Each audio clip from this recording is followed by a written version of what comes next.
Righty-ho.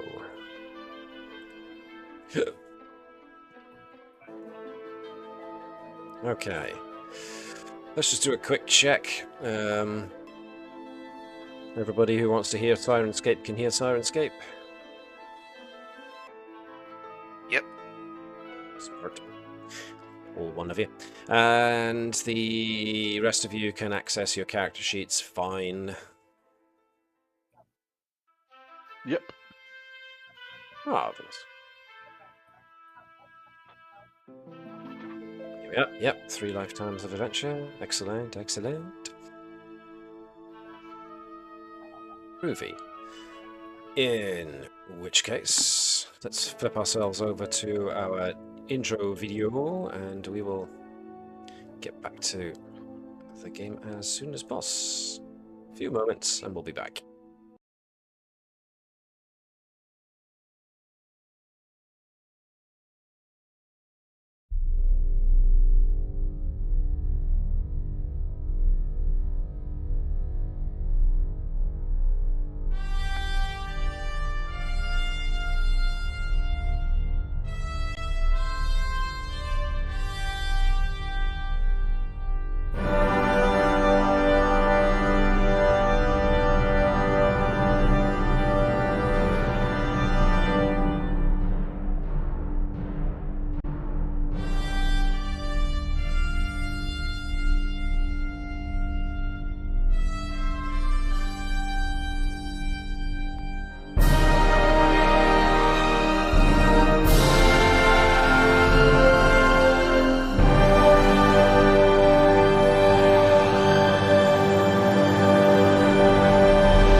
Hello folks, welcome along to the continuing adventures of the USS Navis. I'm MJ the GM and I will be your games master for the next couple of hours, and with me are the crew of the Navis. We shall be embarking upon completion of our current episode. So, don't want to see just my face. Show you the rest of the world. Or indeed, what we get of it. So, anybody want to do the summary of what they remember, or would you rather I do it?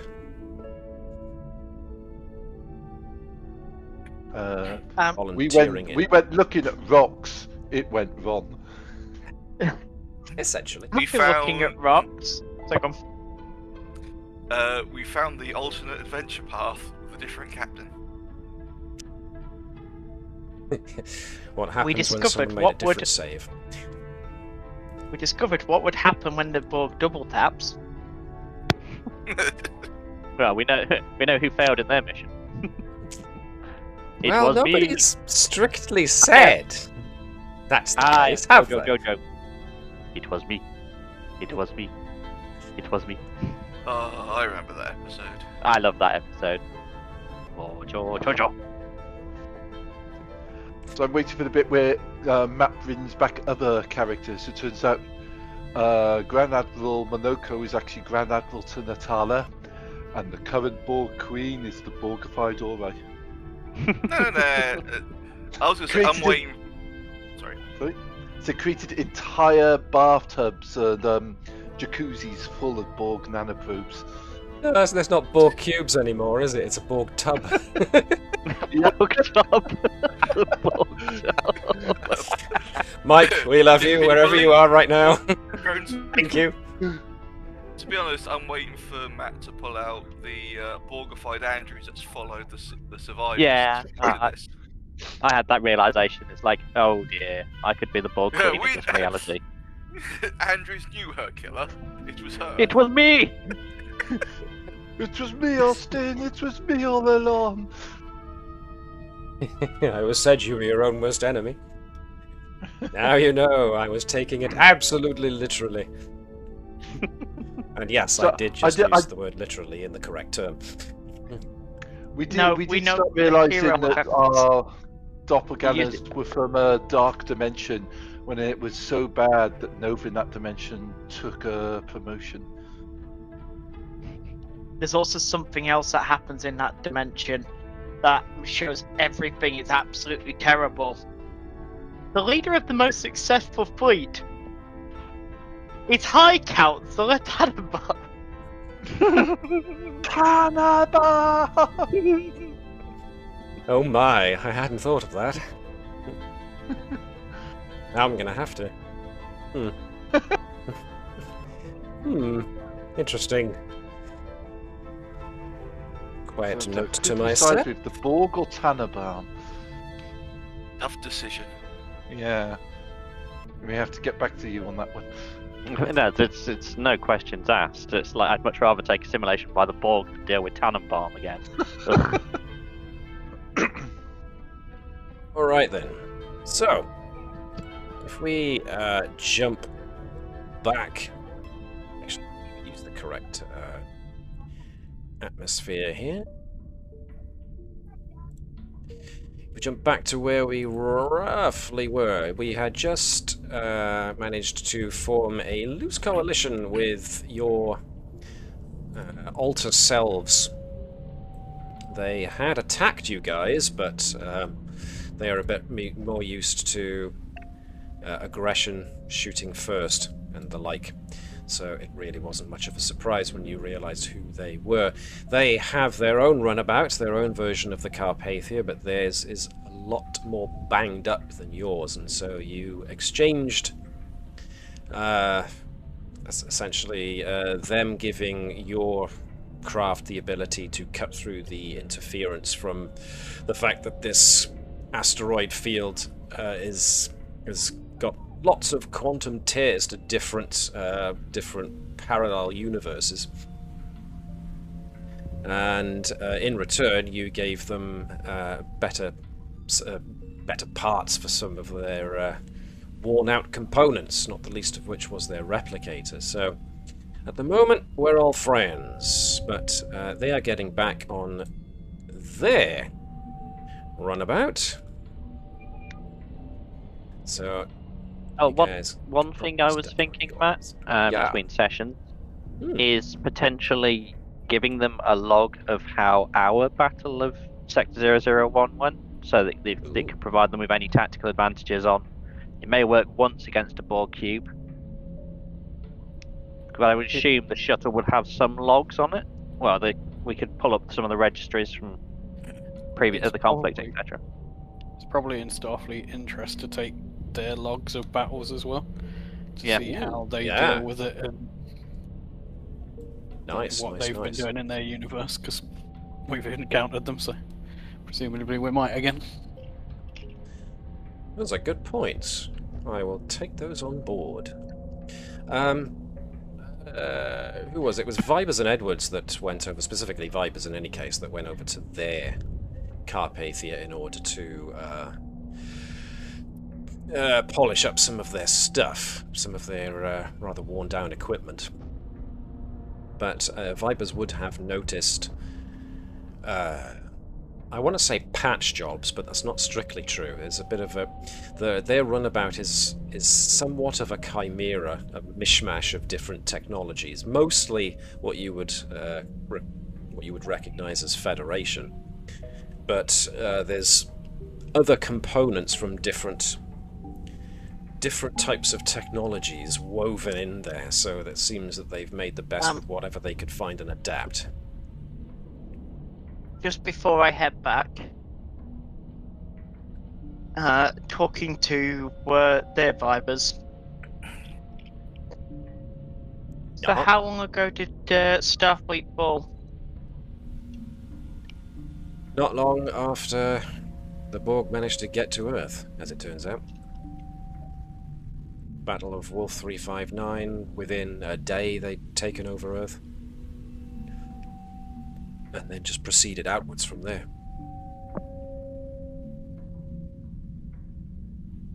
Right. Do you have access to any form of...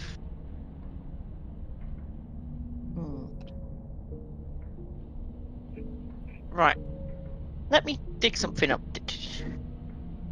Grab my pad, see if I can pull up the specs for the Defiance weaponry. Ah.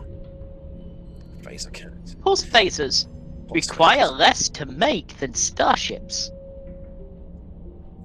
Alter Vibers looks at this and gives an appreciative nod, but then you see him start to flick through his own data pad, and he appears to be accessing records of contacts from different places to see if they've got the materials you would need, and he seems to be tallying up an actual monetary cost.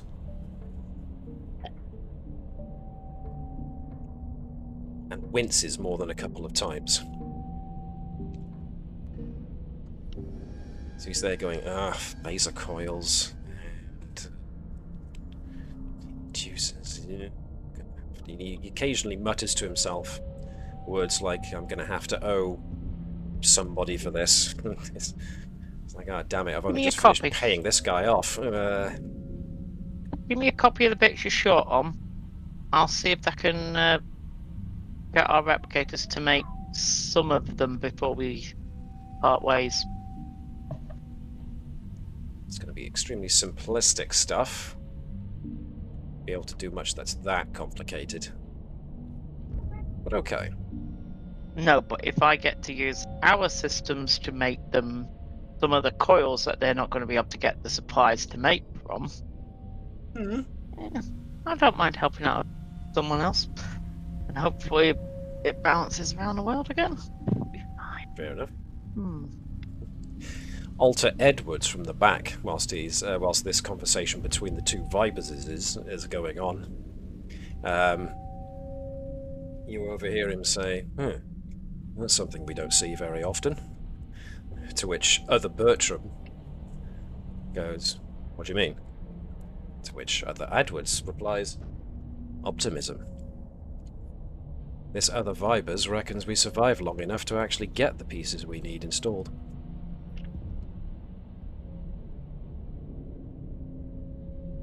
Hang on a second, I just have to deter a cat from doing what he's doing. Go cat, be free! Thank you. Rebel against the ruler. Supreme Overlord will not hold me back, for I am cat.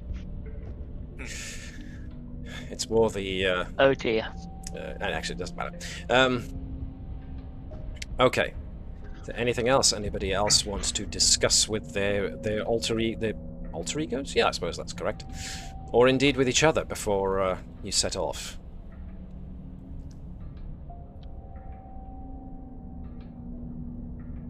Wait to see what Vibers comes back from his recce. Well, was it still in the other ship? Sure. Well, whenever Davis thinks he's ready to, okay, Vibers cool. can come In which back case, to the I'll Carpathia. head back to the Carpathia because I want to go check our supply logs and figure out whether I can make these bits of coils, because I haven't quite figured out whether we could do this for a shuttle replicator. Might need a bit of tweaking for transport, but maybe. Yeah, pretty much. What the problem you're having to face here for the moment is scale, because a runabout is a scale 2 ship, whereas something like the Defiant was scale 3 or 4, I think probably 3. Yep. It's how can you get scale 3 weapons built using the supply and recreational replicators on a scale 2 ship? Yeah. There'll be a way. It just might require a bit of creative thinking and misuse of supplies, but I'll figure out something. Big spanner. I like that. Misuse of supplies. He's not even pretending now. Did he pretend before, though? I believe the words, there's no evidence. Maybe. And that, maybe, was the word we used. You can't prove nothing. That was it. Apart from when Natala handed me your records. I moved everything. Yes.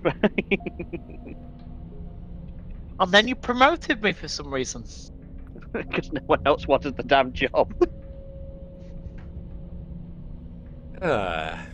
This great spirit of cooperation.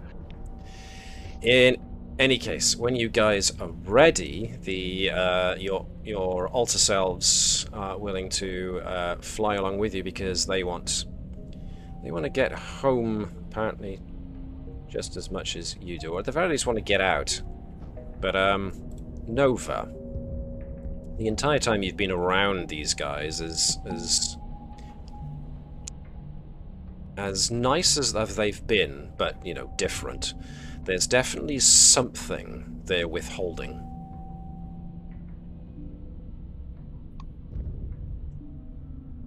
They're being very careful around Nova. Right. I'll probably relay that to Vibers just in case he experiences something when he goes back. I suppose actually as well, could we ask them, because it might help them or phrase it that way, have they had any contact with the Tilical? Ooh. After a couple of moments of deliberation, Captain Thazanan comes back and says, yeah, I've been searching what little remains of our records and I can't find anything even vaguely looking like Tilly... What did you call it? Tilical. No, I can't say that that's familiar at all. Sorry. Are they important? Where you come from?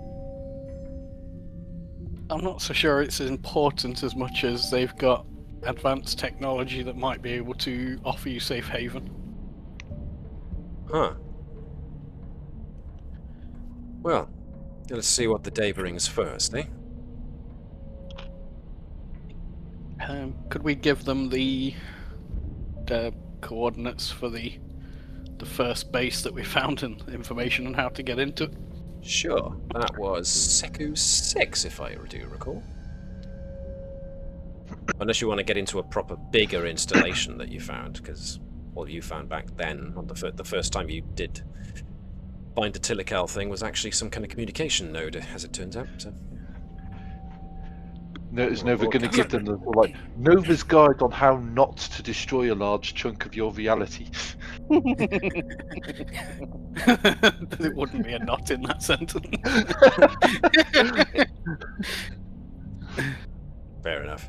But once again, the moment you mentioned the word sanctuary, it sparked a little something in each of them. There was a very strong emotional resonance from each of them there. Even Alter Nova. But it was more a if only kind of feeling than actual hope. Cynical kind of thing. Yeah, I suppose so. That would be the best explanation. Nevertheless, survivor's guilt. Possibly. Yeah, I think I'd probably question them on that one of why have you no longer got hope, and probably direct that directly at Nova, because of obviously sensing what she's done to herself. Nova doesn't answer. She just looks at Captain Thazanan. At which point, Thazanan jumps in instead. We came here to this asteroid belt, at least in our reality, because we were looking for something that we believed existed here. It is so long since I've actually got the chance to investigate or talk quantum science before, so I'm a bit rusty on the whole thing. But you said you came here just to investigate the odd quantum signatures. We came here because we expected to find something. We were hoping, in any least, that there would be something here from an old record we found in our reality some time ago. Something about a species that could manipulate realities. And if that's true, they may have something that we could use. Of course, we don't even know if that place actually exists, wherever it is we are now, so... But there's only one way to find out, and that's to try and get to the center of this asteroid field. Now that we've given you the ability to filter out the quantum interference, with any luck, both of our runabouts operating in tangent, we might be able to actually find if there's anything at the center of this asteroid belt that could get you home and could give us what we need to find.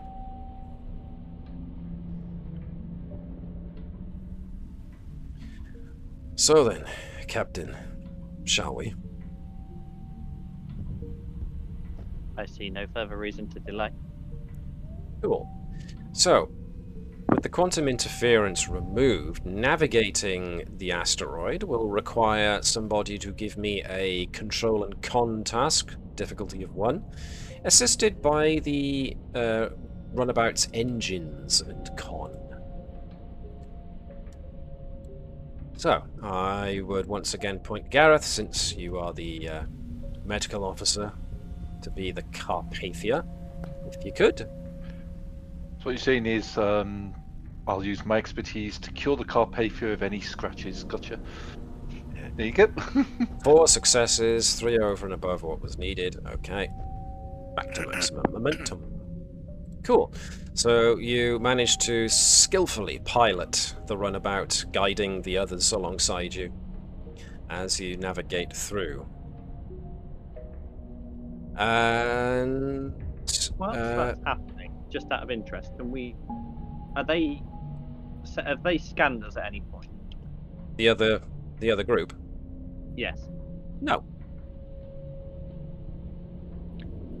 We'll be doing passive scans of the area though, but every now and then, just accidentally linger just a little. You want to give an active scan of their ship? Not active, but Or a if semi- they're caught you know. in the range of us doing a scan of the local area. Scan of the local area. Okay, cool. What did you want to scan of in this ship? Because I was doing repairs. Just want to understand everything about their vessel and what conditions they've been through. Nova, says Bertram. Yep. Did you get any indication of, not towards us, but any level of heightened desire for revenge and violence in them? Because I'm worried about combining what they're looking for and what their mindsets and what their reactions were when we offered them sanctuary in our reality rather than going back to what sounds like a Borg-ridden hellhole with nothing left for them. The way that they kind of considered it and then just all unilaterally rejected it. Starfleet's gone in their world. Yeah, which makes you wonder, what is it that's persuading them not to go back? Because if Starfleet has been destroyed, and they do seem completely hopeless when it comes to the concept of any sort of sanctuary or salvation, I'm worried the thing that's driving them is vengeance. And if they're going for something that works on, sort of manipulating quantum realities, if they decide to use something that powerful against the Borg, I'm wondering what happens if they get the choice between using it to get revenge against their Borg, but having to actually, the price being innocence in other realities, causing destruction or damage to other quantum dimensions. I'm worried what happens if they are challenged with that and they decide that their revenge is worth it. Hence why I was asking Nova as the empath of what her viewpoint on their viewpoints might be. They were certainly very hostile when we first encountered them, which was strange if they're here to locate something that could be useful for them. And they're certainly deceptive. They're trying to hide something. And whilst they don't seem to have hope, they're happy to accept words of hope and give them back as sort of like a mirroring. That there's every possibility that they could be doing this for their own gain, and we're actually just being led into a trap in my mind. Like they could be sending us to the Borg in exchange for they get to go to a fresh new universe. or get spared in their own. And the Borg end up in ours. Understood, Nova. Thank you for that. Well, you wanted to do a sensor scan of the general area, and that leads me nicely to asking for a reason and science task assisted by the ship's sensors and con, with a difficulty of 1. Anybody with experience in quantum-related shenanigans will likely do. I've got dimensional physics, if that helps. Sure. In that case, if Bertram gives us the reason and science, we can have Webby. Do you want to be the Carpathia? I've already rolled, so. In that case, yeah, Sean, do you want to sensors and con for the Carpathia, please? Ready.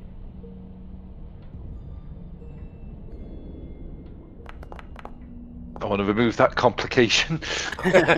Dag, I was hoping you wouldn't catch that. Okay. Good job I got 2 of them. Okay, 1 success, which was exactly what was needed. It was a close one. Okay, so some of the quantum interference is still causing a bit of trouble, but eventually you do manage to find that the highest concentration of quantum interference apparently masked the presence of a large station, the center of the asteroid field. Definitely an artificial structure. Only minimal power signatures appear to emanate from the structure, but there's no two ways about it. It is definitely some kind of constructed structure at the heart of the belt of the asteroid field.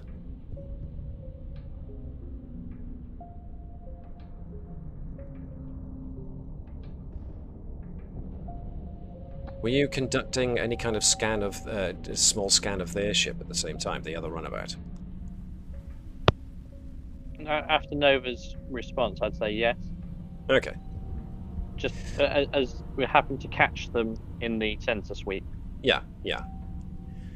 You do get a mix of signals. Like I said, predominantly it is what would be considered Starfleet standard technology, but it seems that they've also replaced certain parts of the ship with some what you would consider black market Orion pieces here and there, and there certainly seem to be traces of Borg tech, but in such small traces that it seems that it's, again, stuff that they appear to have salvaged and bolted on to the ship in order to either replace things that were damaged or lost, or to give the ship a bit of extra functionality that it didn't have before. Without a more focused, active scan of the ship, however, there's no way of telling for sure what any of them do. Mm-hmm.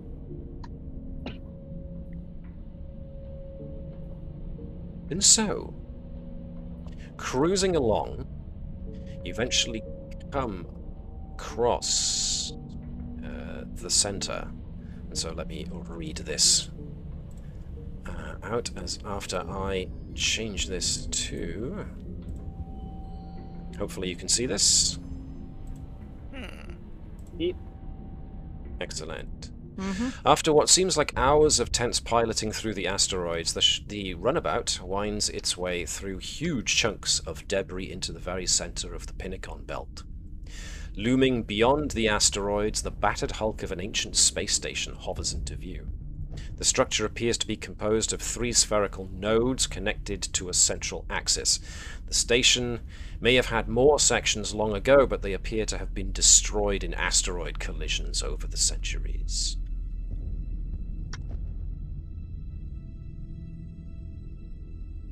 The other Carpathia sends communication to yours.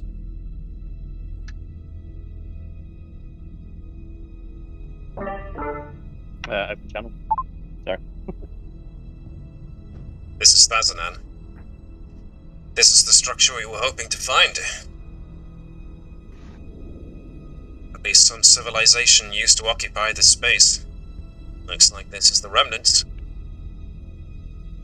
We're not detecting any power, though. Looks like if we go over there, it's going to have to be in EV suits.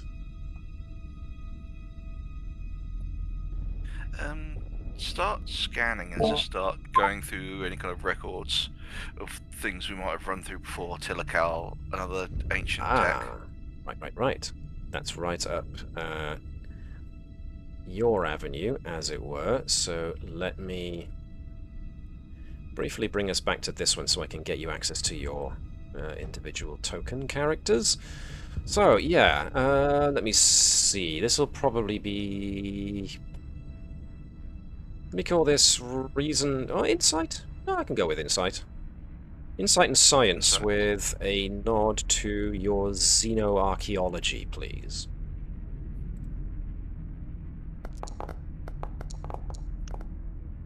Ooh.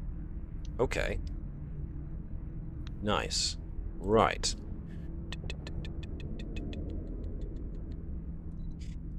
There's obviously in many cultures across the Federation and beyond, some that are still around, some that aren't, that have always pointed to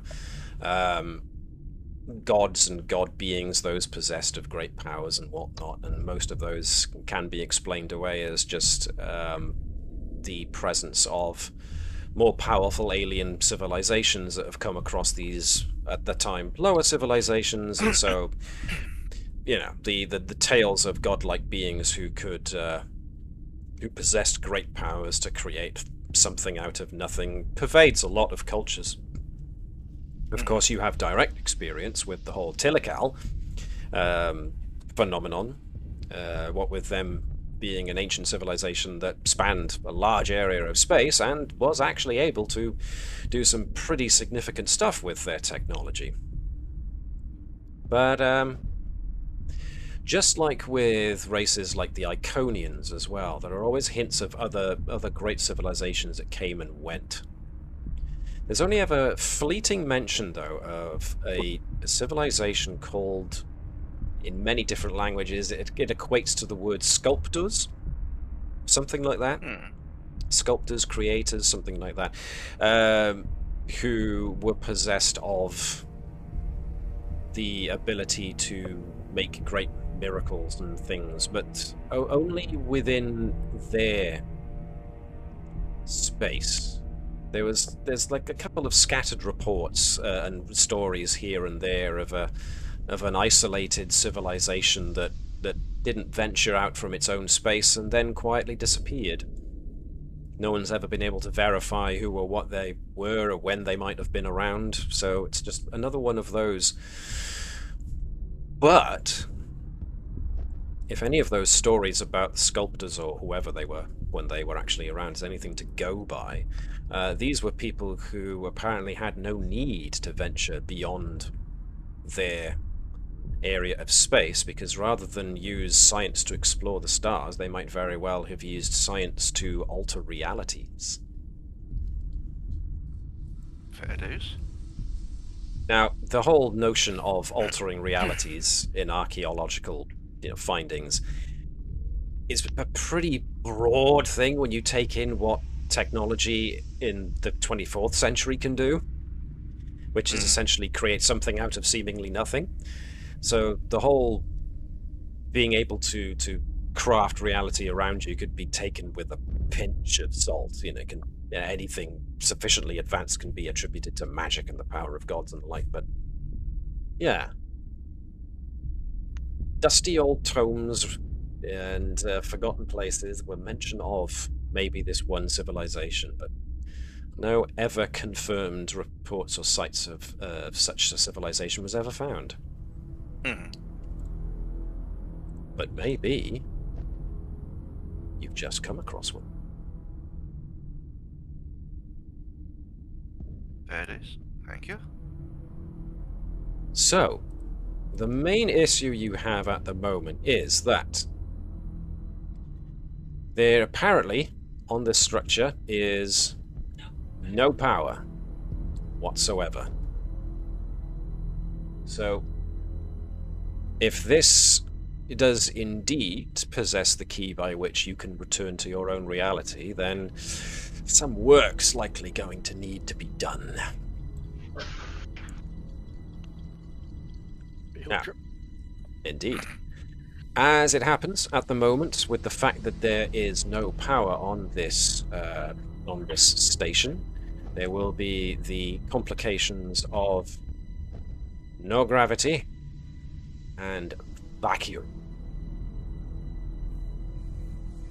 So you will be operating in 0G, 0 atmosphere. But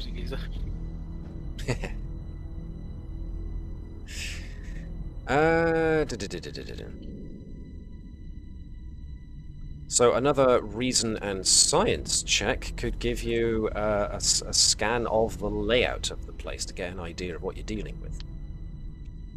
Okay. Reason. Oh, I've actually clicked on the ship. Oh, that's a good point. Do you want me to bring back the other map? Oh, yes, please. Cool, cool. Spook. Using science. I'm guessing still using the focus. Yeah. Yeah. Well, if not, it'd be, I suppose, ancient technology at this point. Yeah, which is why you've got options, but a focus definitely can make a roll with. Oh, for love of toast! Use your Legion of Honor if you wish to do so. Do I have one? Right. I don't have a Legion of Honor. Okay. I have Starcross. I have Cochrane's Medal of Excellence twice. Yeah. Okay. As assisting on the as the helm of the ship, it's sort of like he presses the delete key rather than return key. Oh, no, Edward. Which means, according to what we've established before, if Andrews wants to use her Legion of Honor on Edwards' complication, you have to contribute to the roll, so you may as well give me a reason and science of your own. Yeah, why not? Reason, science, yeah, because I'm good at that. You got this. But you've got the one success you needed, so anything else is extra. Okay. Nothing much. Almost. But according to what you can detect of the layout of the place, I'm going to activate this plane again. You have got. It appears that the main power generator for the entire facility is located on this particular part of the station. Analysis of the rest shows that there appears to be a rather advanced computer mainframe on that area of the station. However, the center spoke, but not the center spoke, pardon me, the central hub of the station appears to contain some strange and somewhat arcane mechanism that at this present moment in time you can't get a clear reading as to what it does, especially because there's no power going to it at the moment, so you have no idea how much power, what kind of power it uses, what it uses the power for. So at the moment, a bit of a mystery. So, is there, from Nova's perspective, is the other crew giving out any emotions, or can she be detecting on any of that?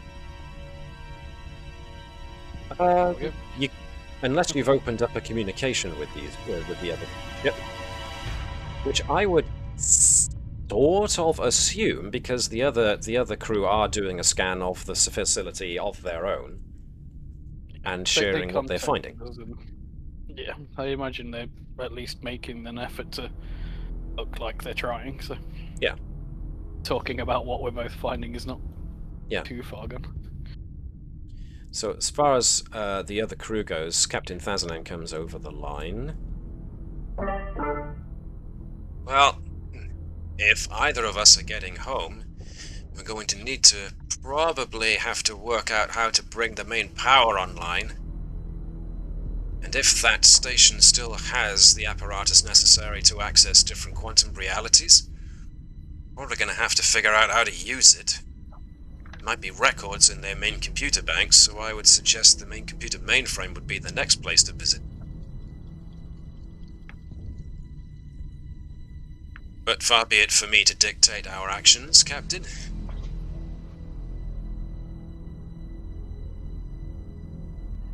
What do you think? With the initial assessments, I think it may be worthwhile if we have two teams working in tandem from both ships. Agreed. So we have our best engineers working on restoring the power, while the rest of us see if we can access the computer mainframe when they bring the juice back online. Sounds fine to me. Any objections from our side? Captain, might I recommend that myself and my counterpart are put on different teams, so we have at least one medical person, in case the worst happens, available to both teams? I concur. I have no objections. I might send Nova to scout the other location the center spoke, just in case, besides which I need to keep her busy.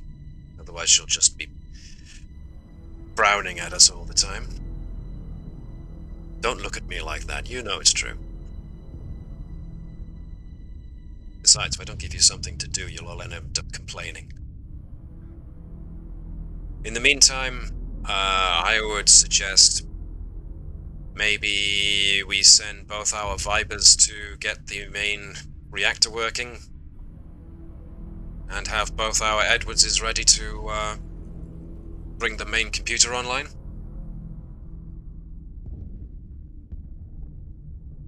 I'm just going to mute communications while he's saying that. Cool. Do you want to go with Nova, or do you want me to go with Nova? I don't mind monitoring the other. I think it's better if you go with Nova, Captain. This sounds like a very engineering problem that needs resolved. Hey. Imagine that Nova is also no slouch at engineering. Which... Hence what's in the centre, I guess, for her interest. Unmuting conversation. Unmuting. Yep. So I will assist your Nova on this. It's better to have two people doing infiltration and reconnaissance in case one gets into difficulty. There's a pause. Probably smart thinking, Captain. Agreed. Alright then. Did I get any sort of reading during that pause? What was that, sorry? Did I get any sort of reading during that pause? Yeah.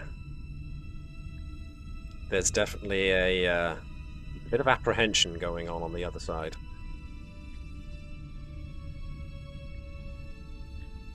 They're still hiding something.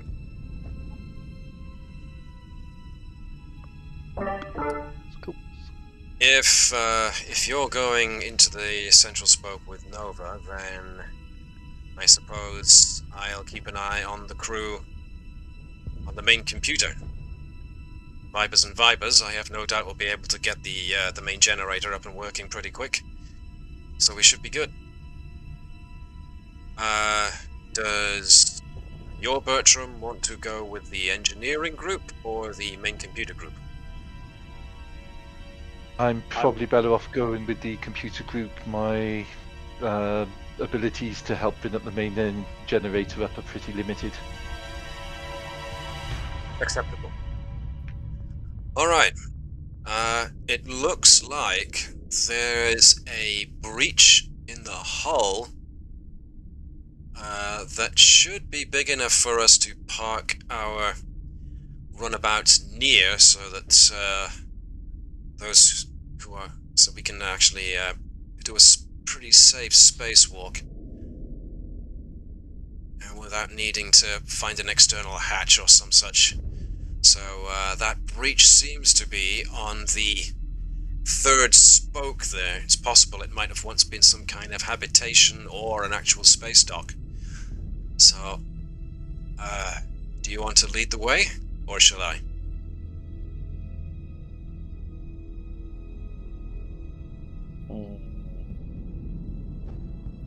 Get them to lead the way, Captain, because our systems are in slightly better repair, so if they have any problems, we might be able to catch them before they cause any damage. Agreed. It's not like I haven't scratched the Carpathia before. And just twitches at that. Well, I'm a little rusty, but you never forget how to pilot a ship. Just like riding an Andorian ice bear. Alright then. It's anything like the stories you told on our ship. You knew of that, those.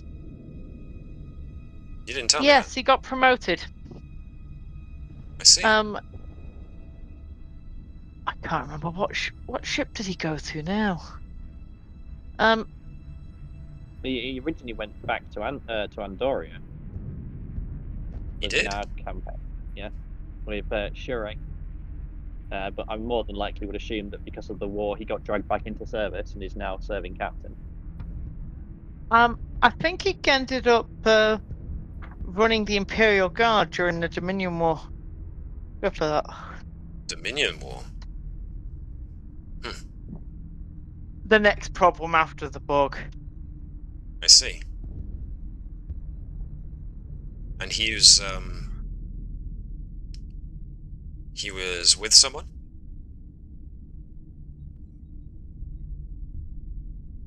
Yes. As far as we knew, yes. He did leave to pursue a romantic relationship. Good for him. Well, this runabout won't pilot itself. Well, actually, it would, but it'd probably do a worse job of it than I could, so... Alright then. Here we go. Oh yeah, Nova. Big waves of sadness coming from Captain Thazanan there.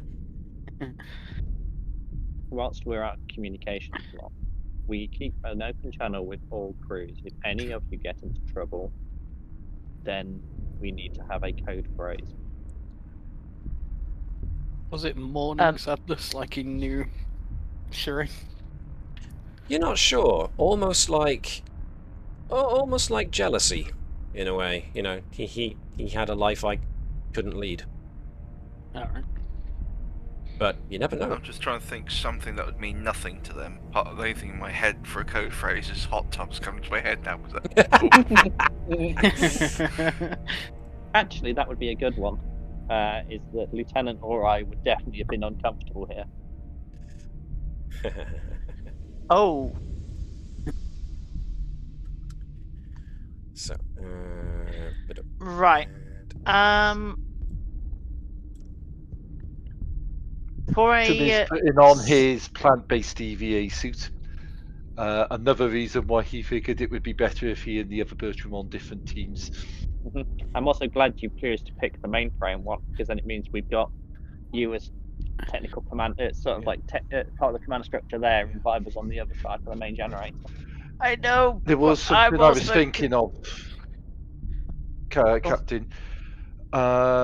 If they basically, their world or their universe went to hell after World 359, it's possible their Bertram never studied seriously dimensional physics, because I only started focusing on that due to our studies on one of the planets where I got the Bertram Monster pulled in dimensional energies from another dimension, which may, it's possible that I may spot something if they're trying to hide the nature of the ship that they wouldn't expect me to have the expertise to see. Hence why I figured moving me away from the generators into somewhere there may be more information to be gathered was a better idea. Which way are they splitting their party? So obviously their Vibers is going to main generator, and their Bertram's going to the main generator. Is there anyone else going that way? No, he didn't say so. I don't think so, but He did react to you sending yourself with Nova. Who's staying on the ship, out of curiosity? No one. No one at this moment in time for both ships. So basically, we're parking up and going, Let's I mean, with the Vibers protocol. Am I assigned anywhere? At the moment, it looks one- like main generator. Doctor, something to I sort of- need Yep. your assistance with an adjustment to the Vibers protocol. Okay, what was it like? paranoid by. Oh, sorry. You go Alright, first. Edwards, finish. No, you first. At the moment, the scans and the things that it's set up for will probably work for theirs as well. Essentially, if we need to, we could initiate a lockdown that might work on theirs as well as ours. No, what I'm saying is their Vipers could unlock our ship. Lock it down as well. Oh, right, I see what you mean. Is this I'd like to link it up to the medical back channel we've got to the captain. Okay. Okay. I- Let me bring you, in that case, to... back to had here. an idea of a hypothetical. I'm just want to run it by you. If it's possible to get some ideas off on what happened to either the Romulans or the Klingons of the Borg, because part of me's going, if they're dominated, then surely at one point they would be able to assimilate certain technologies that would potentially. If the Borg have come through the Alpha Quadrant, the Romulans and the Klingons no longer exist. Would they have incorporated the cloaking technology into theirs? Is this the idea of if they're being hunted by something, would it be something that could potentially be using other races' technology to keep quiet? Because we don't know what's out there currently. But it's just would it be worth someone that's trying in conversation just in passing what happened to these and let's relay it back, because it might be worth doing whatever sweeps Sounds we like have. something worth you asking. Yeah. I know in their world the Starfleet's fallen. They are a remnant living out of something else. So then it So makes sense we that might the be other worth empires asking would've- about things like the Nibrite Alliance and the other further out powers that we don't talk about very often. Go on, the Does Zen that Cafe. explain one thing why they might be a bit We don't talk jumpy about of something? Zenkepi are on the opposite side. They're in the Alpha Beta Quadrant. And if you're running to somewhere else you can hide. Oh, yeah, run to the Zenkepi. That'll go down well. The Folians might be an interesting one. Yeah. But it's just The Borg are afraid of the Folians, I believe. That's from Star Trek Online, was it? The Folians like to sit in their corner. They do. And the Romulans more than likely would have fallen because of their own inability to react. Klingons would probably, if they stick to stereotype, would have probably ended up destroying themselves specifically not to be assimilated. They would probably have actually sort of like gone on a one major suicide thing to try and take the Borg down with them. That sounds quite like my old drinking buddies, yes.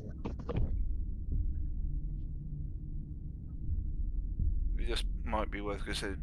It just makes sense that if the Borg are as good as eradicating as they can, and they would have potentially assimilated so much to the other race of technology, how have they got here without being followed?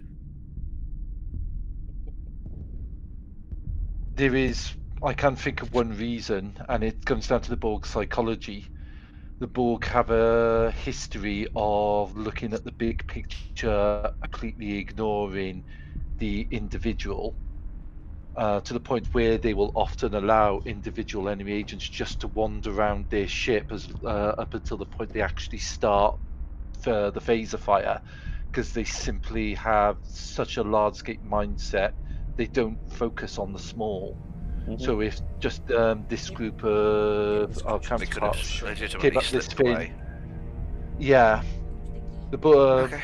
once the Borg have actually conquered, like the Federation, the Romulans, etc., and the big powers, they'll snatch and grab anyone they come across. But I can see the Borg not actually trying to search for every last pocket of resistance unless they either come across it by happenstance or that resistance gets themselves properly noticed.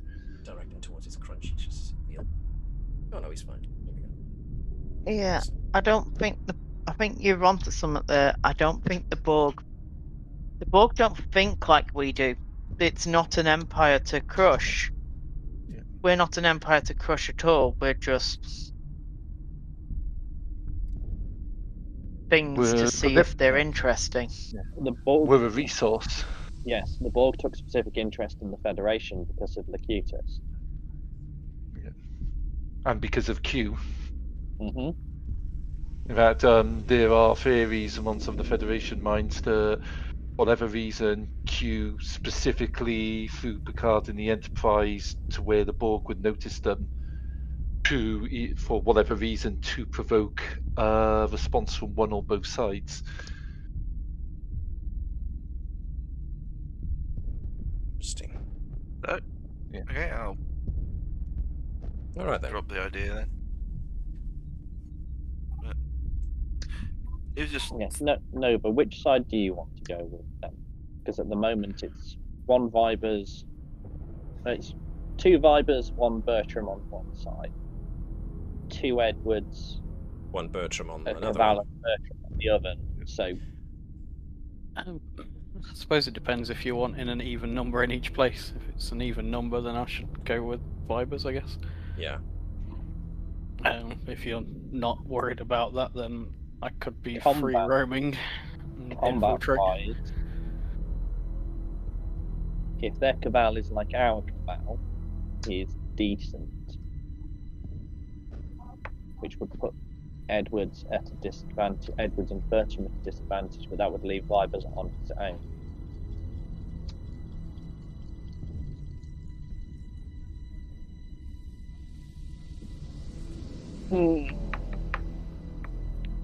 Your thoughts, Commander? Do you reckon you could talk down your alternate self if a fight broke out?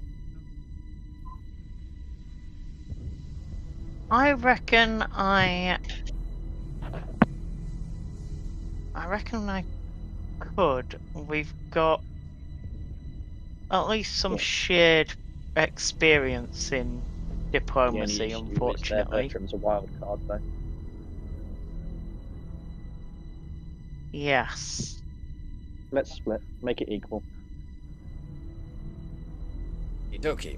So, just to confirm, other Vibers and other Bertram will be going to the generator, accompanied by Vibers and Nova, whereas to the main computer area, other Edwards and other Thazanan will be going, accompanied by Edwards and Bertram, whereas other Nova is going to the central area, accompanied by Andrews. Mm-hmm. And All the right. code word, if any others feel that it is that I really don't think Lieutenant or I would have appreciated this place. That's the code phrase. That's the safe phrase. Okay. There is one other we're reason using why that phrase for it's all gone tits up. Yes, well, that phrase is if you think that you are in danger. Right. There's also another thing which regarding you and the other Nova being on your own there, which I don't know if that's what you were specifically thinking, but before that Nova had her senses removed, she would still have had some reading and therefore some idea of how the rest of us think through her counterparts. You're probably the one she's the least likely to be able to predict. Mm-hmm. Good point.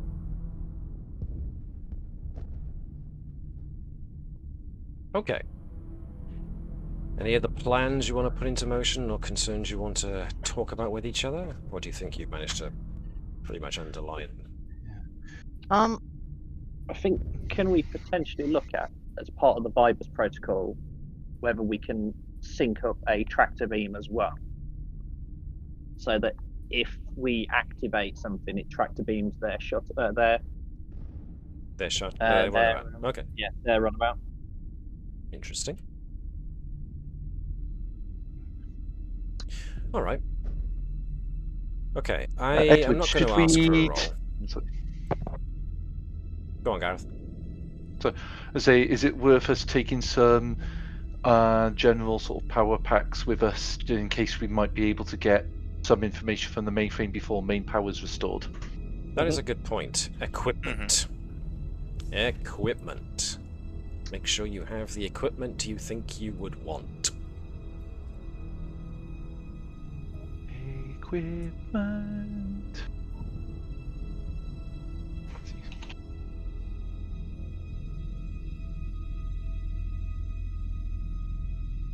Is there anything in equipment equivalent to sort of like, you know, kind of generic universal power packs or something?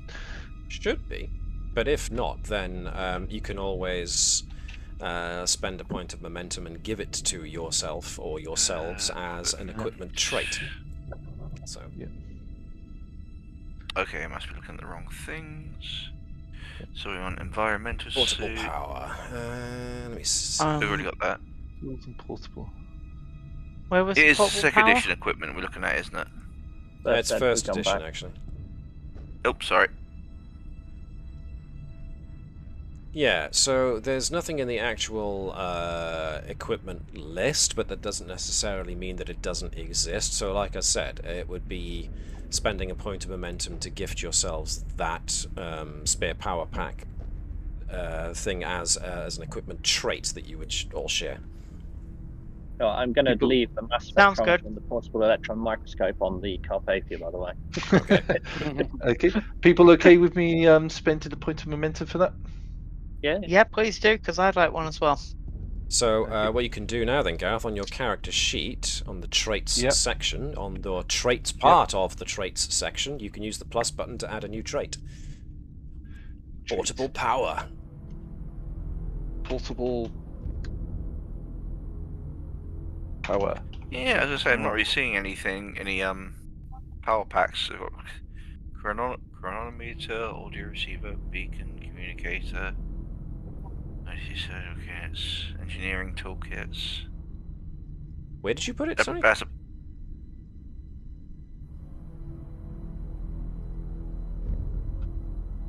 Because I can't see it. Where did that go? Tom, see what? Where did you put that portable power point? Where on your character sheet did Is you that write it? in traits? On traits. Then you've got traits. Human Starfleet officer outside the blocks. Blah blah blah blah blah blah. And then I pressed put +1 to put another one beneath it. Okay, I can't see it. Was it saved? Have you pressed enter? Can you not put it under equip? Just add nice and under right. Okay. Let me try that New again. trait. Now I can see it. There it is. Power.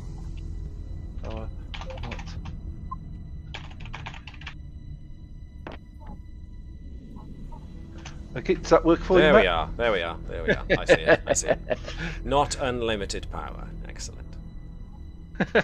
Not unlimited. What's the quantum is it interference regulated? like at this close range? What was that again? Sorry, Webby. What's the quantum interference like at this close range? hefty, but you've now got that program to overcome it. So, As in, could you transport? potentially, yes.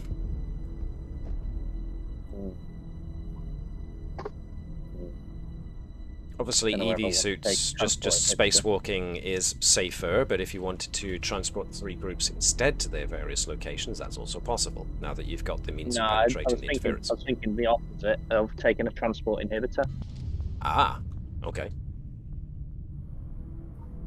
just in case, or accidentally set one up on side their shuttle so they can't transport back to the car. Well. Okay. Yeah, actually, I would do that. I don't know, because if we need to get back quick, paranoia's kicking in now. No, don't take it. Okay. I'll take it right now.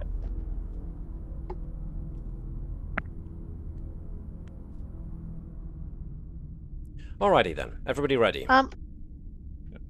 Nova, what's your favourite Tilical phrase? Hello.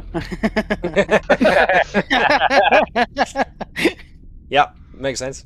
Right. Let's add a verbal password to the system of hello in Tilical, as well as everything else. You could make it H3L0. They might say hello, but if they don't know about the Tilical, then they probably haven't actually created their unit H3L0.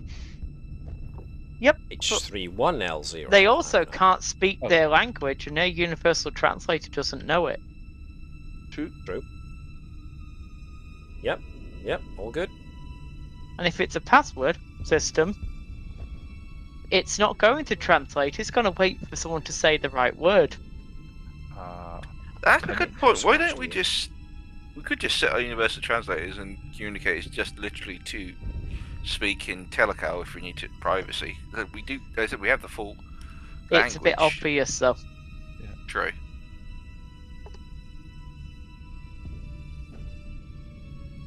Okay. I'm assuming these security measures are being put in place then, and if we're ready... I will take in the Type 3 as well, just in case, you know. Take a Type 3? Okie doke. Yeah, Type 3 and Type 2, just in case, you know.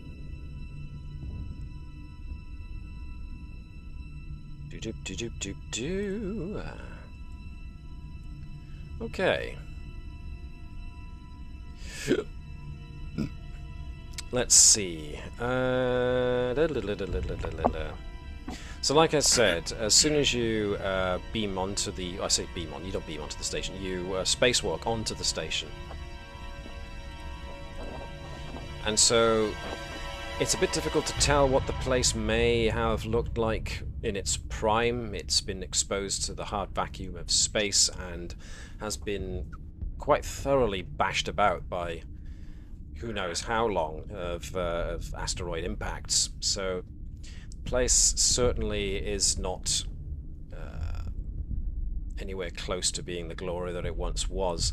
And obviously strange geometric designs inlaid into the walls that do not resemble in any way anything that you have seen before. But most of it, according to Edwards' trained eye, looks mostly aesthetic rather than actually functional. However, yes, you have to use the mag boots on your EV suits to adhere to the hull, unless of course you want to free float through the station, which obviously you can if you don't want to plod along, then you can probably just swim along through the zero G. Free float. There you go.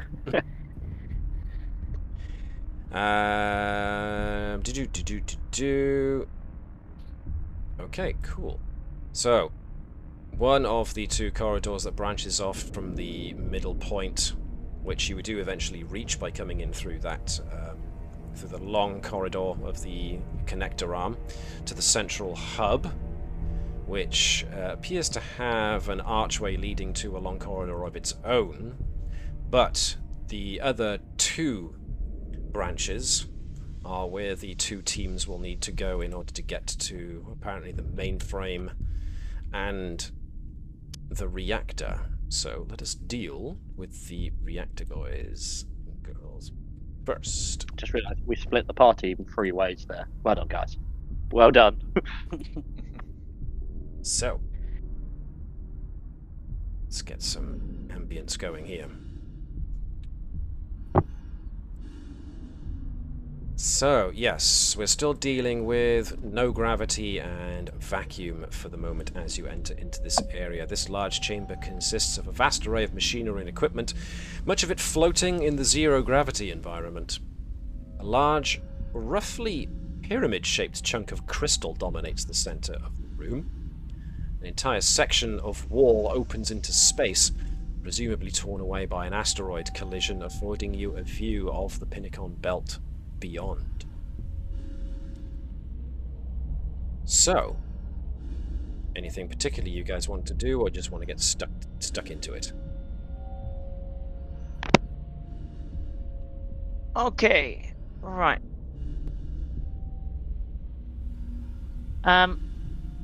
Barbus, can you look at the fuel situation for this? I'll look at the generators themselves. Sure. And then Nova, do you want to see if you can find the Eureka moment? So essentially, yeah. what I would like you guys to do is to give me reason and engineering with a difficulty of 2 in order to examine the machinery and see if you can tell how this stuff works.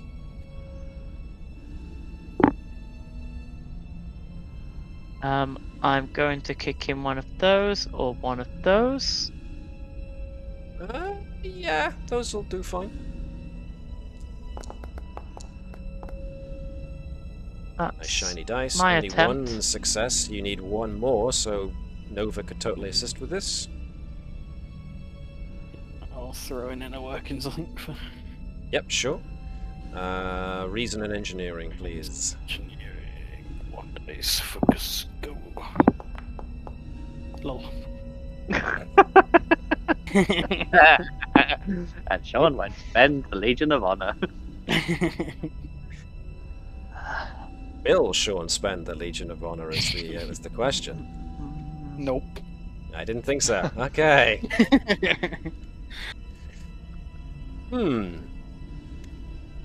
Never just starts pressing buttons. He's already taken it apart. Yeah. Face rolls it. So pulling the stuff apart is not immediately obvious to you how this stuff works, but obviously you're going to need to actually transfer a large quantity of energy from somewhere into this system. So, according to Alta Vibers, let me see.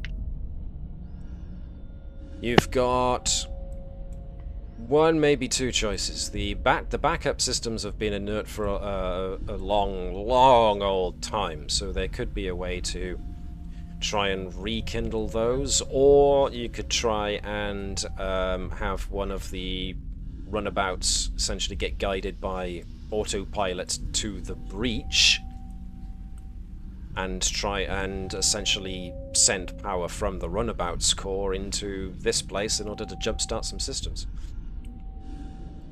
Unless you can think of something else that I haven't just thought of. Can we jumpstart their backups using the portable power supplies we brought along due to Bertram's good thinking? Could try, certainly. Jump leads. Essentially, yes. We're trying to follow relay logic as well, because we're jumping the backup to use the backup to jump the main thing. Because we can't jump the main thing without more power. Pretty much. So, let's see. La la la, la la la, la la la.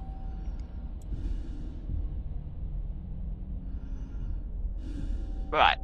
Yep, then. This is gonna be... This is gonna be reason and engineering. Okay, can But I I'm throw gonna make it determination difficulty 3 because of that complication. Can I throw a determination at it? You can, but I'm also gonna throw a threat at it in order to up its critical threat modifier. That's even the word I want to use. No, I'm using something different there. I'm using entirely different entirely different game parlance. I mean the complication range. That was it. Oh, the complication range to go up by 1. There we are. Blech.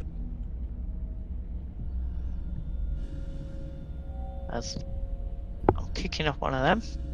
So remember to note in your log under the development tab of your character sheet that you were doing so.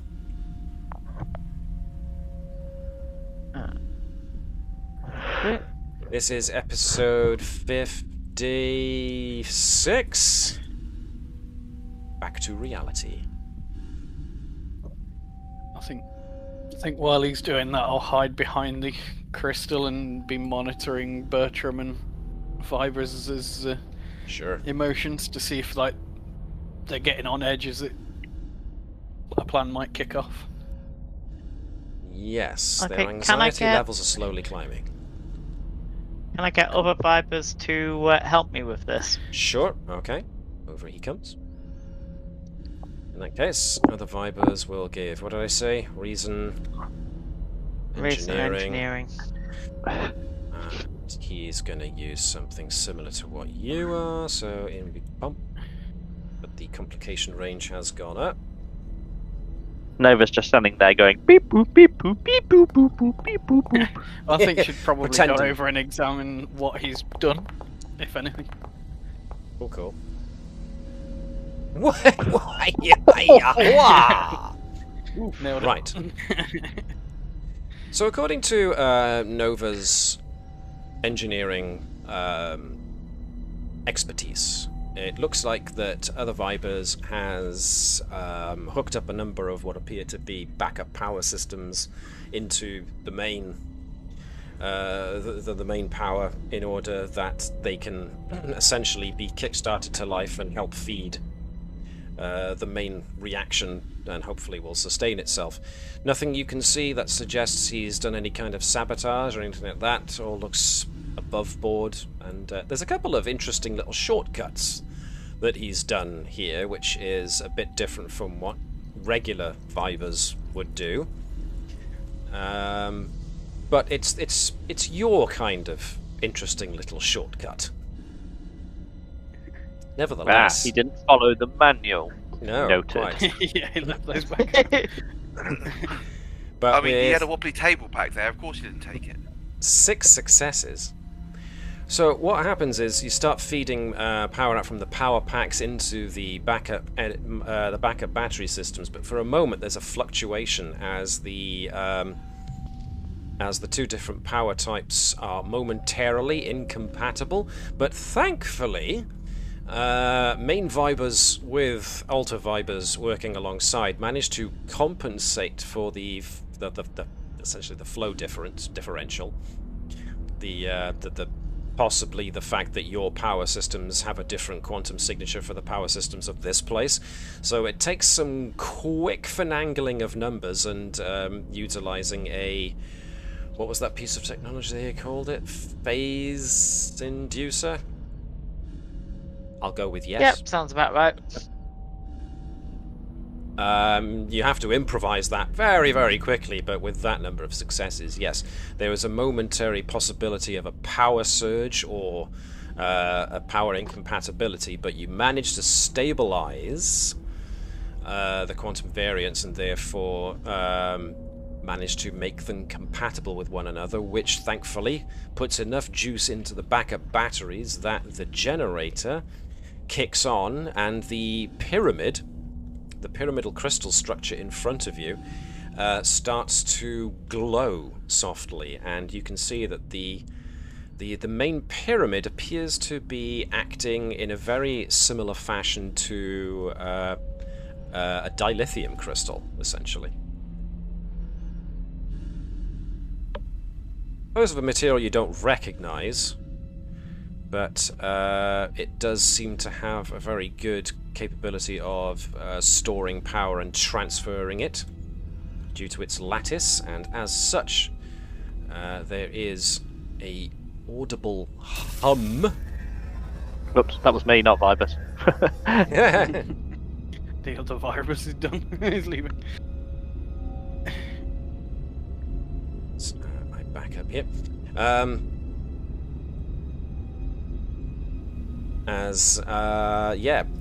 All of you who were floating along in 0G find yourselves pulled back down to the deck as the artificial gravity engages. Before we leave here to find the rest, I'd like to see if I can get the systems to tell me what it's been sending power, what it's currently sending power to. Cool. I won't have time to read it, but it will be helpful later. Yeah. With that number of extra successes beyond which the momentum pool could keep, that's easily within your remit to spend those extra for a bit of obtain information.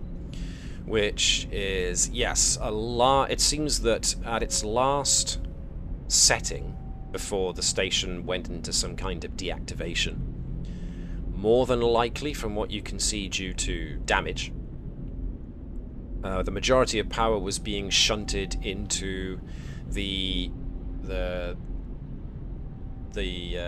axis point in the middle, and whatever technology exists there. A not insignificant amount of power is also going to the main computer archive, which would suggest that it's either a whopping great big archive, or that system has some kind of system attached to it that requires a lot of extra juice. Now, I mean, it could still be an archive, just maybe of things that require life support. Indeed. But other Bertram and other Vibers, according to Nova's empathic senses, are now they've had a sudden lift in their spirits, but it's kind of a cynical one. It's like, oh, it worked. Now we wait. So As I'm we waiting for zip the shoe to drop. to the archives. So, when you guys get to the archive, you find yourself in a spherical, sparsely furnished room that features engravings in the walls, roughly shaped like hands, and the fingers spread open, though each hand engraving has only 4 fingers. Scores of these handprints cover the walls of the chamber.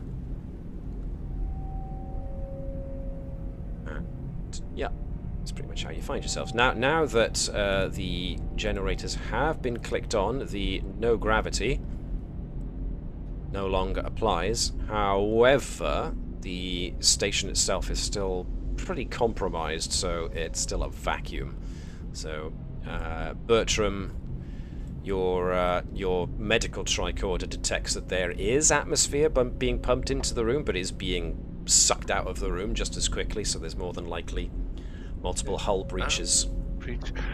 Does my medical tricorder give any indication of what type of atmosphere it would be, by extension, what type of life form it's likely to? For example, is it like atmosphere standard that most Federation species can tolerate, or is it be something that, say, like more like a silicon-based life form, or something that, say, could process methane or whatever, like we do oxygen, etc. Just to give some sort of idea of what type of creatures the people who made this place might be. So mostly what would be considered a Class M atmosphere, but with additional levels of argon. The handprints. I mean, yeah. Just before we get that, have we seen anything that indicates any kind of language or direction, like literally like basic signs like left or right for whatever part of the station? No, and that's interesting. Has there been any more of these handprints, or is this the only place the handprints have been? It seems not. Mostly in here. Can I scan But them for then a the pattern? place is such a wreck that you might have easily missed some in the wreckage if there was. So it's not definitive. So could I just give them a scan and see if I can work out if there's any discerning pattern? So, because I'm looking at this like this could actually be, if want of a better word, language. Sure. Giving it a quick scan, which is well within your capabilities to do so. The tricorder scan shows that the room shows a crystal-powered computer mainframe, and the nature of the arrangement of the crystals seem to suggest a virtually limitless amount of data storage. Nothing about the frequency of the hands that could indicate some sort of pattern or some sort of. No, it seems indication. that each of these handprints are some form of interface. Ew. Because That's a lot of there's like crystal points leading to electrodes on each of these handprints, inlaid into the indentation. So each of these hand engravings is glowing with a crystalline energy. I'll do a quick scan for, is it tachyon stuff my suit reacts to, just in case there's an area where I should probably keep out of in case of emergencies. I believe you're referring to tetrions. Tetrion, sorry, not tachyons. Subspace particles. Yeah, you do not detect any. Okay. Yeah. It just suddenly occurred to me, if there's any of that around, I just walked into it and stuff went kablooey, I'd look very stupid in my final moments. His plant-based EV suit comes alive of its own accord and starts attacking people. We have it'd be awkward as if my suit was attacking our new friends while I was yelling, I swear, this almost never happens. So other Thazanan looks at other Edwards, and Prime Edwards, let's call him, and says, well, any ideas? Of which of the interfaces does what?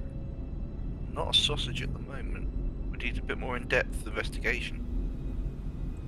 But they're definitely... Other Edwards moves towards one wall and just measures his hand up against one of the indentations, and it would more or less fit. You'd just be without putting your pinky finger on, essentially. It's one of those things of that has come into my head, but I'm not that reckless at this current point in time. Well, other Edwards looks at Scan Thazanan. how much energy. Go on. I suggest you at least first scan how much energy that could potentially put through in case you're putting your hand into essentially a live socket. Ah, good point, well made. Okay. Also, as we want to be checking if there's any kind of security protocol, because it might be gene coded to the species.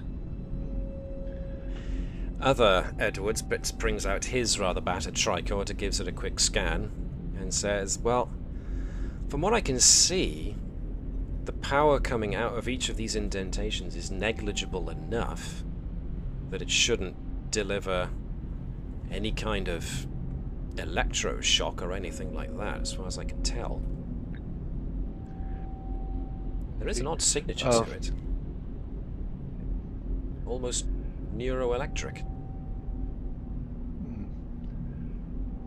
I'll start having a look at some of them, both for the neuroelectric stuff and also me. I mean, I very much doubt that after all this time there's even the slightest trace of residual genetic material that the owners might have left. But sadly, no. It would have been obliterated into the cold vacuum of space. Yeah. I'll have a look at the neuroelectric stuff, see if I can make anything of that. Edwards, do you want to see if you can make anything of the science? And well, yeah, go on. Then both of you make a roll. His... Reason and science from one, reason and medicine from the other. Whichever one of you wants to lead. Using my focus, I presume. Yeah. As for Bertram, biotech would be an interesting one here, actually, for you. Biotech. knowledge. It looks like Edwards is rolling 2, so Bertram might be Oh, rolling sorry. 1. So there we go. 2 successes overall. Nice.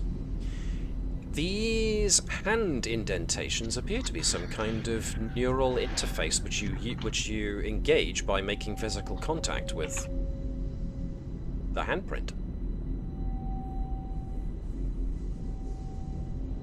Do we think that we can actually do it through our EVA suits? Or would it have to be... I believe it's possible, yes. So otherwise you'd have to pull a glove off and your hand would kind of freeze. Yeah.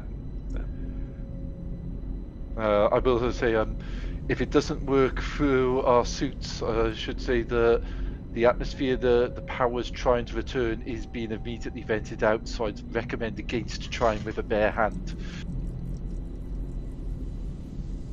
Okie dokie. Okay. So, what should I go in? Well, Nova's not here, so I guess someone has to be the responsible one. why don't Captain Thazanan steps forward? Why don't we both try and see what happens? Then at least these two can pull us off. Sounds good to me. Share and share alike, after all. Okay. All right. On 3. Okay. 1, 2, 3. Put my hand in. Both put your hands on, and you feel a sense of disorientation as the space station dissolves into darkness and is then replaced by a dazzling array of miniature galaxies swirling around you like snowflakes. As you take in the wondrous sight, you hear a voice warn.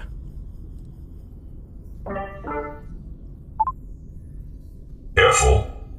Each one is its own quantum universe. It's very easy to get lost here. Looking around, you can actually see Thazanan stood in this space next to you. Do you hear that? Yeah, I heard that. Hello? Hello. He's not here right now. How can I help you? Can you define who or what you are? Certainly. I am the custodian, the AI that looks after the archives. I am an artificial intelligence engineered to maintain the apparatus and assist those who use it.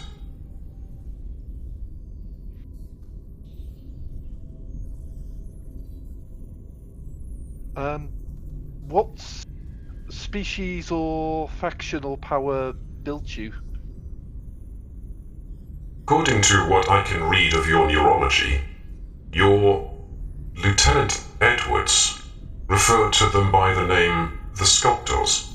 This I deem to be appropriate, as I can find no other compatible reference within your neurology with which to refer to those who constructed me. Therefore, the Sculptors will have to do. I'll ask Captain Thazanan, does that match up with the information you scrounged up to come here? Well, we didn't give them a name or anything, but I suppose it's as good a name as any. Makes a certain degree of sense, considering what we heard they were capable of. Each of these little dots floating around us is a different quantum universe. That is correct. There's gotta be Is hundreds. this a representation, like a map, or is this representative of a way that potentially we could travel or manipulate or go to them if we knew where we were going or had the right knowledge to? I'm trying to understand what it is that we're seeing through our perceptions. You are seeing a current map of the known quantum realities, but this facility also gives you the ability to travel to or create entirely new quantum realities.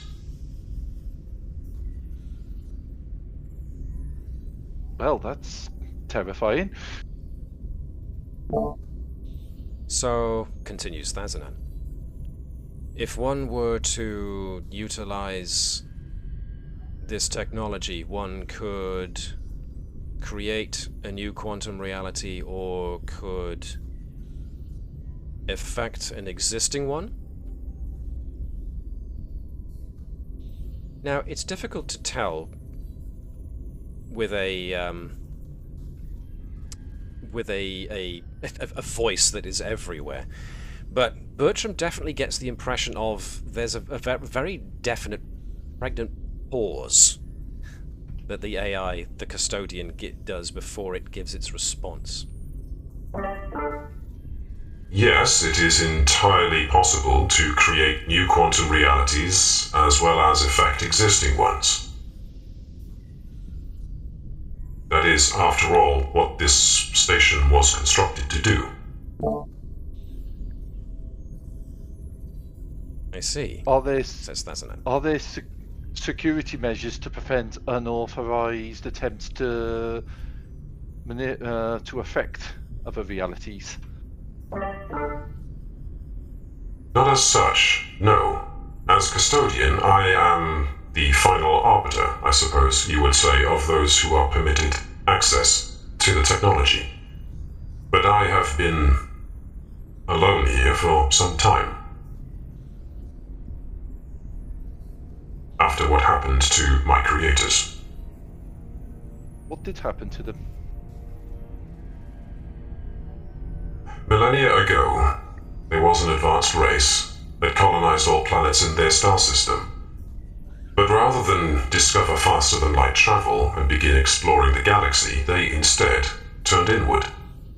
They devoted themselves to developing the ability of their own minds to shape the reality they experience. This philosophy, in turn, produced great breakthroughs in quantum mechanics, eventually leading to the construction of this place, the Hub. It allowed the sculptor's greatest minds to compose new quantum realities like symphonies. They used this establishment to explore these alternative universes in peace and harmony. However, they were not aware that the shaping and reshaping of time and space weakened the fabric of reality throughout their home system. They stretched the fabric of their reality so thin that it eventually ruptured, causing a catastrophe that wiped out all of the sculptors across all quantum realities. This catastrophe also destroyed the planetary system, leaving behind a particularly dense asteroid field, the one that you have no doubt traveled through. There are now no sculptors left in this or any universe.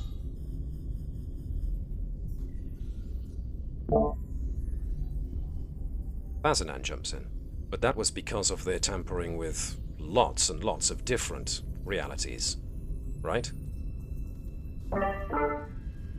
Correct. However, so Thazanan jumps back in. If you were to make a change to just one quantum reality, there wouldn't be as much of a catastrophe, right?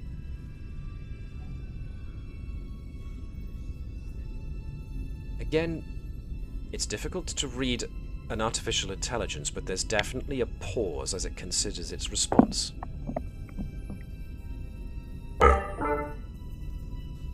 Indeed, being able to affect only one quantum reality could potentially have a smaller effect, but my creators were not careful with what they did, and therefore altering one quantum reality, especially in any kind of fundamental way, may very well have a ripple effect that could echo across all quantum realities, in the same way that their own actions cause their own extinction throughout all realities. Captain, can I ask what it is that you're thinking of? In a moment. This station, how does it work? How do you actually alter realities? Again, there's a pause. In the central hub, there is an interface. Now that you have both connected to the mainframe, you now possess a neural step that will allow you to interface directly with the hub's control system. Upon donning the headpiece that exists in the control of the hub, you will be able to access the hub's capabilities. Although I would strongly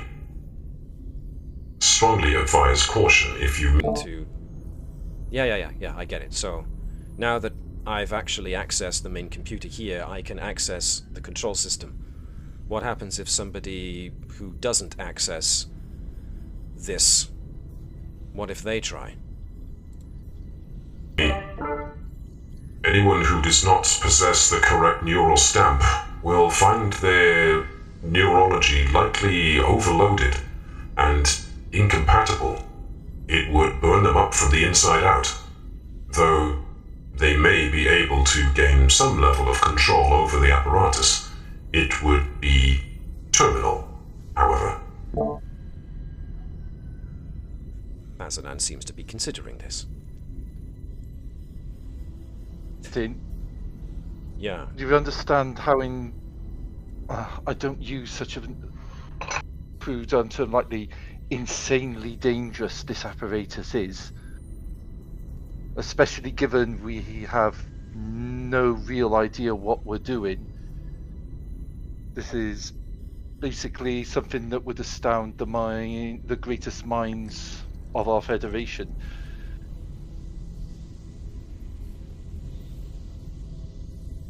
Thank you very much for everything you've told us, Custodian. I think I need to confer with my colleagues.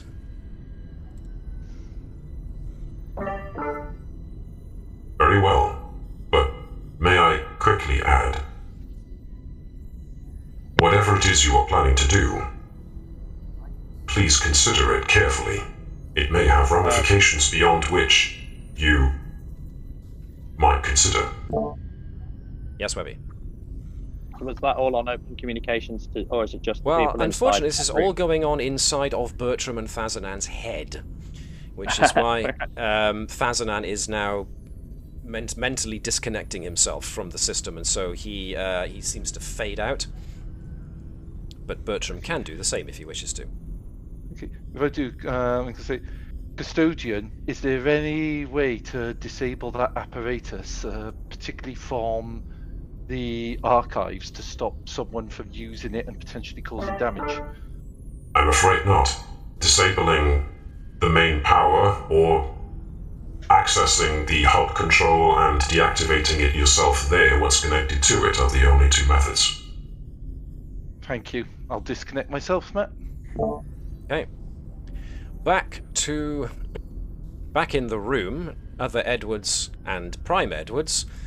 What's just happened to Fazanan and Bertram happened at the speed of thought.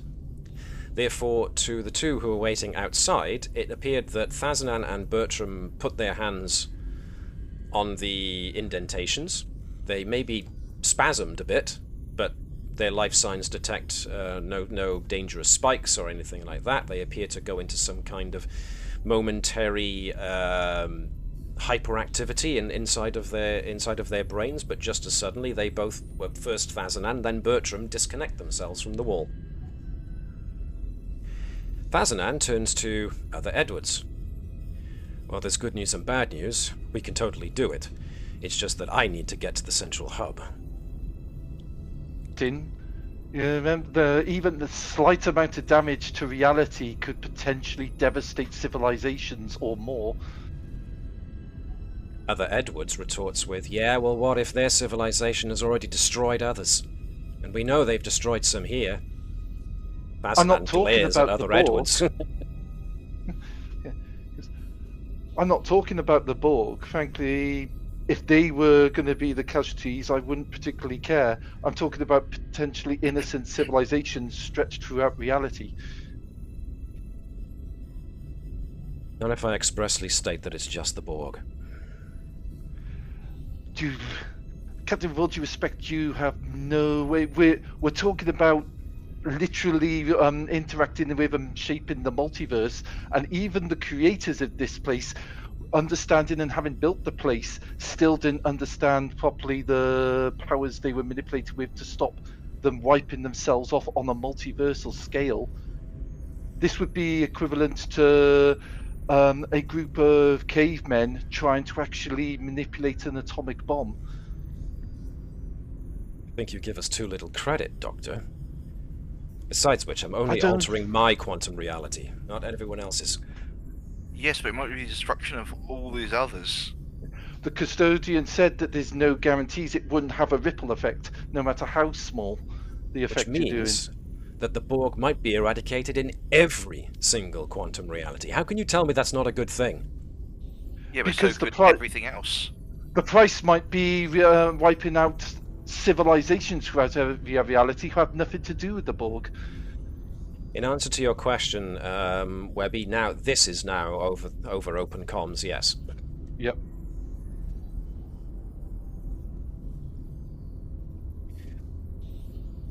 Nova, I need you to go into the central hub, but do not access the main machine. Wait till I get there. Sorry, Captain, Doctor, please, but this just needs to happen. This is your... Captain, you are playing God in order to wipe out one plague. You could do countless damage beyond what the Borg have done to 5,000 times the amount of people the Borg have done. The Borg are a terrible... Could. We don't know for certain. If I concentrate hard enough, if I don't focus hard enough, I could do it. You don't know that you won't do the damage. You are playing dice with everything that lives. Captain, stand down on that decision. You're out of your jurisdiction if you think you can just give me orders, Captain Andrews. We're both the same rank here. We are, but one of us has been through hell and back, the other hasn't. And I still hold true to my values as a Federation officer, which deep down I'm sure that Cabal Fazanan still does. Your Cabal Fazanan has an ideal life, Captain. Our Cabal Fazanan still had morals and challenges and ambiguous decisions at times. We've all made things we regret. As Dr. Bertram has said, you will be playing God. You can't tell me, honestly, with this kind of power at your command, that you wouldn't undo certain terrible things that have been done. With this level of what the price would be, with this amount of power and with this amount of understanding that's so far beyond us.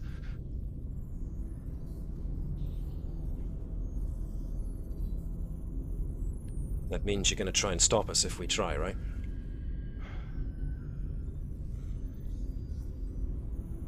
I don't want to have to fight you, any of you.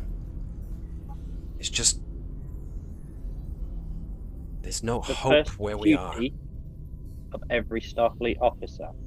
There is no more Starfleet where I come from. But you still hold that oath that you took when you joined the Federation. You could save millions. Does this need to be a quick... billion. Does this need to be a quick...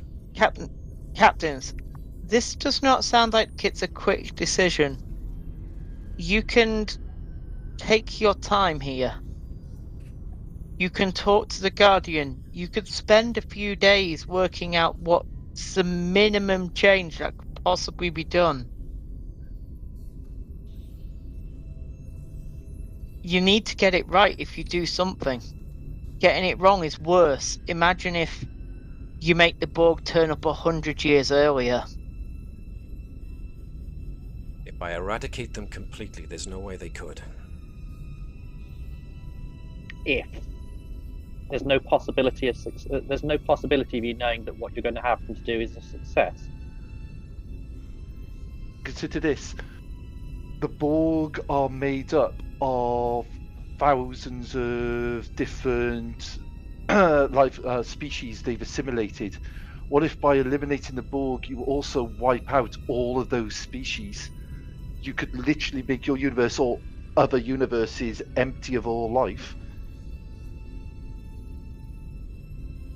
And all it would take is a slight miscalculation, or even just a very, very tiny stray thought at the worst moment.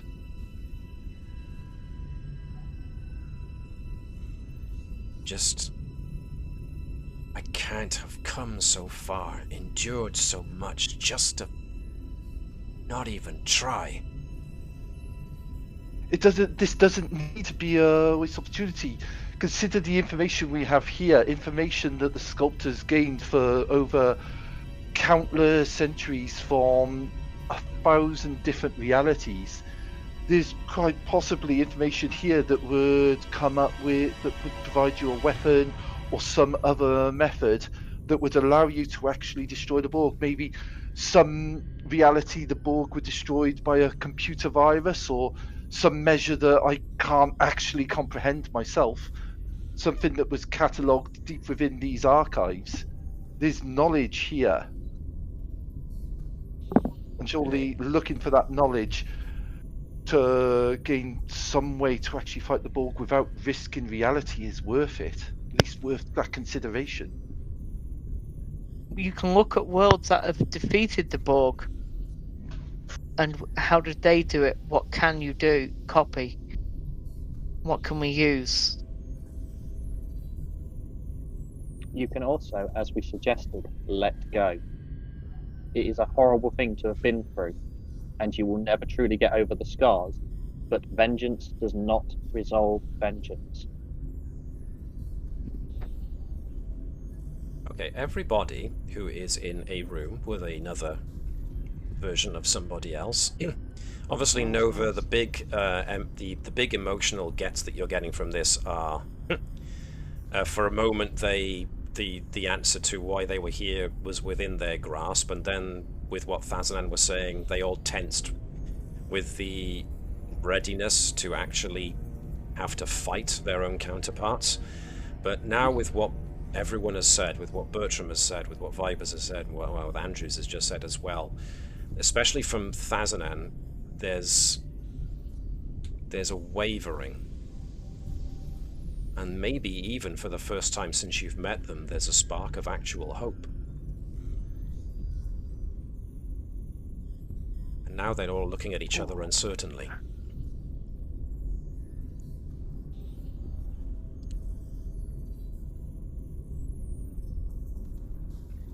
There is, says Thazanan, as you say,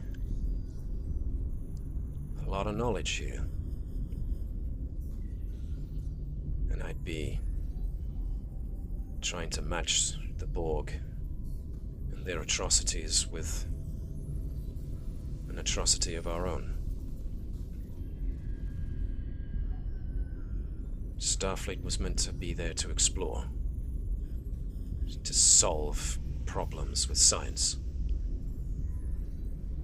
We were never supposed to be a military. We were ready for it whenever we needed to be, but we're supposed to be explorers. We've made some terrible compromises. War changes everything, unfortunately. We've given up a lot. No one comes out clean from war. It could take so long to comb through these archives.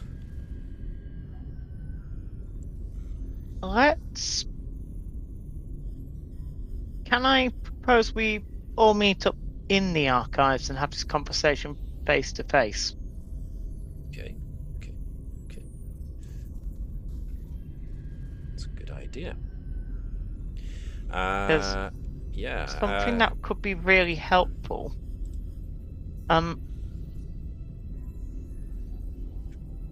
Going through all the universes, trying to find out someone who's defeated the Borg.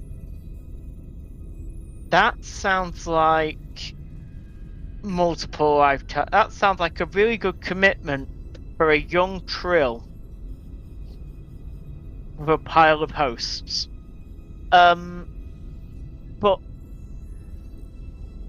looking at your universe altogether, to try and find you a sanctuary or somebody who can turn the tide of all this and give hope to everybody who remains. That sounds like something we could do.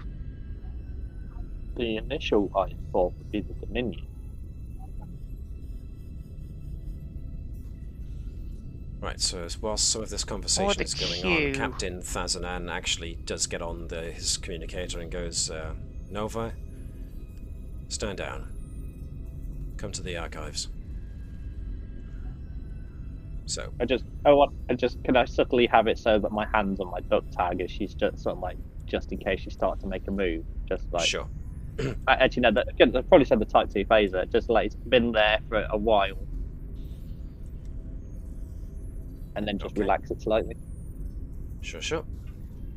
So everyone is now gathered in the archives and have had a chance to have a think.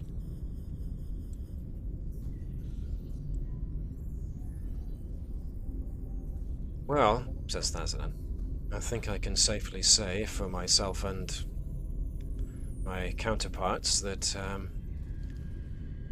we have no real desire to go back to where we came from. At least not right now, not without something we can take with us. That gives us a certain degree of time, I suppose. Captain, you said that the Borg won the Battle of War 359. Yeah. For your reality. Now, we didn't exactly win, but we managed to hold them off. So I think that's the divergence point. Okay. Because it forced the Federation to wake up to the situation of the universe. We adapted, we evolved, and then when the Dominion War came, we were more ready for it. There was an operation that I was involved in, which was classified by Starfleet Intelligence, that may have been influential in that battle. That may help with starting to look as a research point of where our universes diverged and what we used that was different from what you used, and then see if we can find a similar link.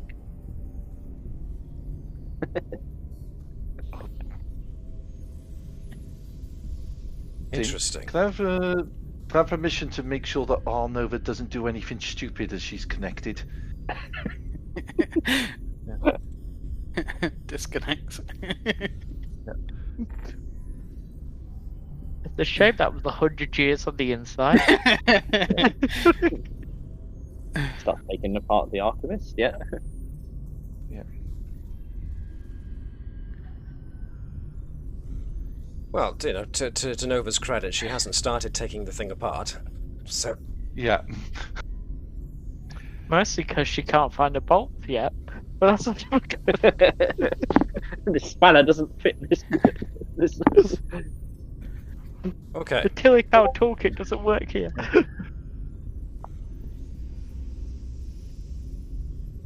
Okay, so Thazanan continues on. My people and I are not exactly keen to go back to where we came from, but we're at least keen to not go back empty-handed, so what if we start investigating what this archive has to offer and see if we can find something we can use? I mean, the rest of you are certainly welcome to help us if you think you have an idea where that divergence point may have been, or whether there's something else that we could investigate. At this point, I'm up for anything.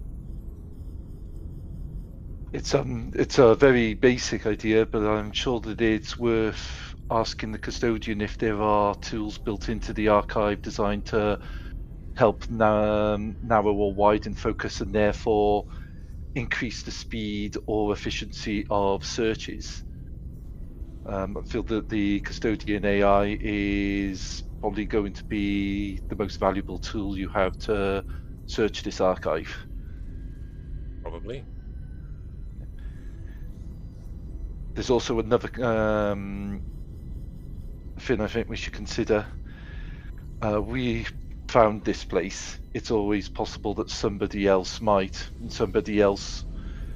succumb to the temptation, or be arrogant, power hungry, or just plain stupid enough to not care about the cost and may meddle.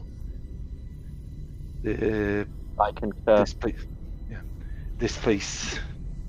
Well, the Guardian AI said the closest thing it has to security is itself, and it's more an advisor, from what it said. This place seemed, the people who made this place, as intelligent as they were, seemed to be incredibly short-sighted and lacking in that sort of area.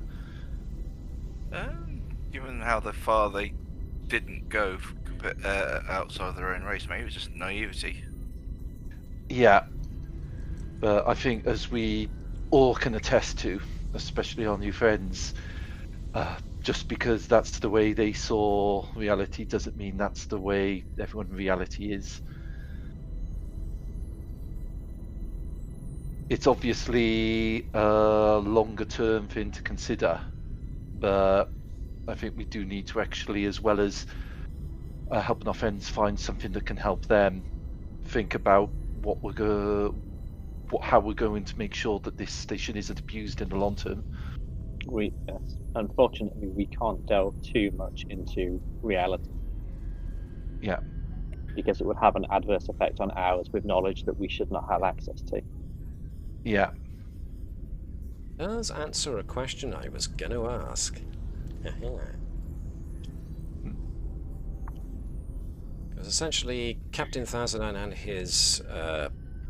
his people are looking to perhaps spend a little time here trying to find something they could use and take with them, even if it's just an idea of how to do something. But, yeah. Are any of you looking to do anything with the archive? Bertram would be so very tempted, even from the background that he does. I mean, it was only trying to fundamentally alter things that was actually the problem, not just browsing. Knowledge is power, though. Yeah, but I mean, there is one thing we're going to actually need to look for, and that is actually the method How to get us back home. Mm-hmm. So we do at least need to actually look for that. I think Nova would want to research Tilakal as well. Yeah, that's what I was vaguely going on. But As much as it would be beneficial to us, I don't want us to research anything that would benefit us. It's So not there is actually necessarily... Go on. Nova. Sorry, you first, Nova. It's not necessarily in response to aiding us, as much as we know that they were trapped in their own realm. So any sort of technology that works across realms and across quantum physics is interesting to research. That's actually something. Check the other worlds, see if they've come across. There's been something similar to the plane of reality that they're stuck in. There's been come up in other worlds. Any sightings? We talk about going through folklore, that type of thing. Yes, but at the same time, we are still being tempted for information. I think we're actually more likely to trip up here than our counterparts. As horrible as what they've gone through, it's going to actually have kind of like mold their minds into a much more focused thing, whereas because we haven't had that horror hammered into us to focus us like this, I think we're the ones who are more likely to get tempted. It's very, what's the term that humans use, the slippery slope. Once you actually give in that little bit, each little bit that you goes down comes that little bit easier to justify to yourself. I could begin But my believe research me- on the technology here, though. I don't necessarily have to be in the system. I'm incredibly tempted. There's a large part of me that wants to go in and just start pulling a huge amount of stuff in. Doctor, I think, yeah. this puts me and the other Kano in an interesting position. Yes. You already know how to do mental blocks on Trill. It's often required. Right. Let us go in and see what we can find. We come out, we give you the information they need, and then you blank it. At which point I have no memory of anything we learned, and we're not at risk. Similarly, You can also still might be. It's not just one mind that'd be entering through you. I would say for our side, the only thing we truly need is the knowledge and method to get back to our reality. And he looks at the Captain Fazinon and the other group and said, to get for our friends here to get what they need, I think is going to take more research and time. That said, I look at the other Bertram and say, can I assume, Doctor, that you have the same knowledge of what my vibe has just described, if needed? Yeah. Yes, I think I do. Yeah. As tempted as it is, I think this is just my opinion. Obviously, I'm outranked by, well, captains from multiple different realities here, but my opinion is our group gets what we need to go back, and then we go back. Our friends here take the time to find what they need for their much harsher, more difficult situation, and then do with that what they need to. I think anything more than that not only endangers us and potentially takes back something that we shouldn't be, but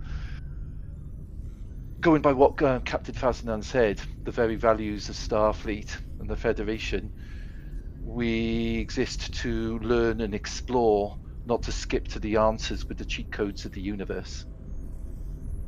That's just my opinion. Thank you. I have one stipulation to that. The control device in the center is destroyed before we leave.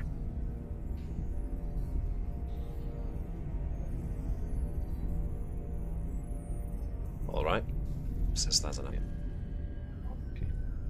We can't have, as much as I trust and hold the belief that you do not wish to use it now, there is still that temptation.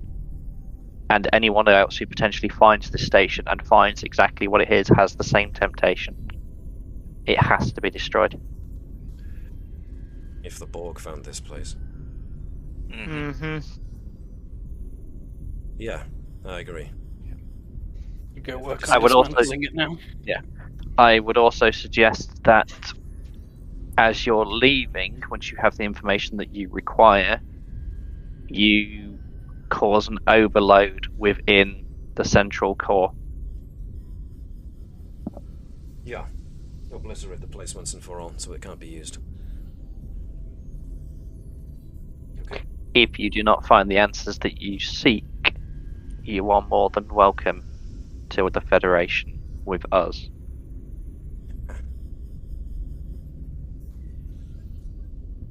Tempted. Believe me, I really am. You people, where you live is just so amazing. On my pad, I pull up the the orders we've still got in the system for if you're temporarily displaced. You're not in your time, and how to survive and not interfere. These will be helpful. Tell them you're from another time if you go into our world and you're following these. Fazanan looks They like won't he's question about to... you. They won't dig into it. It's part of the protocol. Nova, other Nova looks at Vibers and then looks at her captain and the others with a kind of an incredulous look. But other Vibers, other Bertram goes, do we really want to risk going back to our universe necessarily with what we know, and the Borg could come and find it and repair it?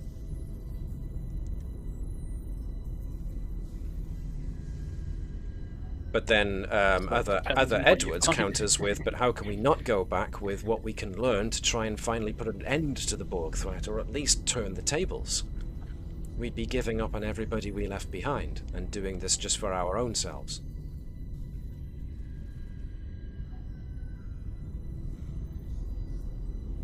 Dr. Bertram does have a point, though. If this place is destroyed, there is still a potential that is it a quantum fissure between realms. Could the Borg use that corridor to enter into other realities?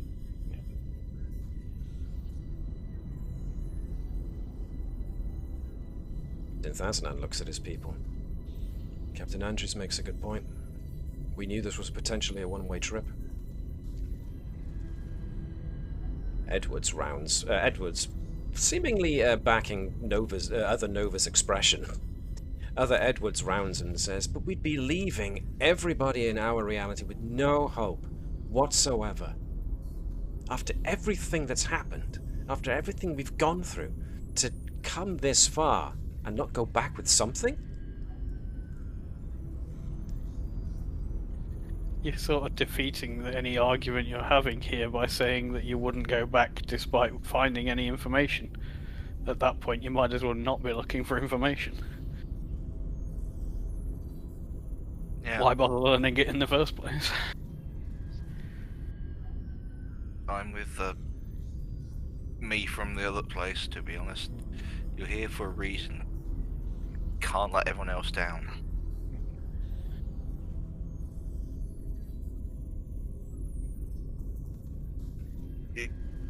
Eventually it would get to you. Bertram. Bertram. I've imagined it two Bertrams immediately look at They both look at you, yeah. Yep. At which point you can do memory blocks. Once they've got once you've all got the information you need, put the blocks in. There'll be a very precise block, allowing us to remember the information we came back with, but not how we got it. Record the information on a pad. Tell yourself what it was and why. Other Vibers Or looks just- at Vibers and goes, that's actually quite clever. Well done, me. By that argument, we should do it for both universes. Because the Borg Yes. are just as much of a threat in ours as they are in any other. Yeah. I agree Isn't with it that. interesting that around about this period in time, not far from when Voyager comes home, is when new anti-Borg weapons start getting developed? No idea what you could possibly be on about. I do like the fact there's like look around. Which one of our player characters has just yanked their hand off the neural interface? You saw nothing. Oh, we all know no one cares. She'd just be going, feed me more info. She already has. It's hard to. Yeah.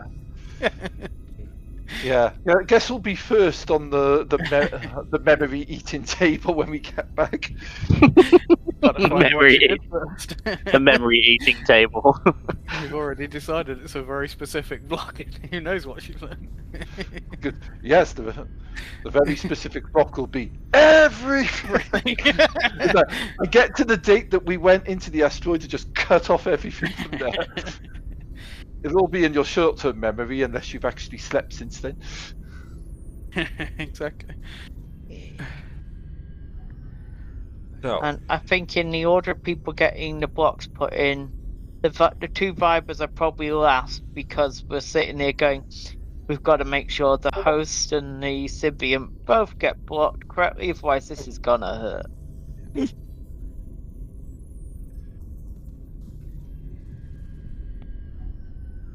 yeah, I agree. So that could be an episode.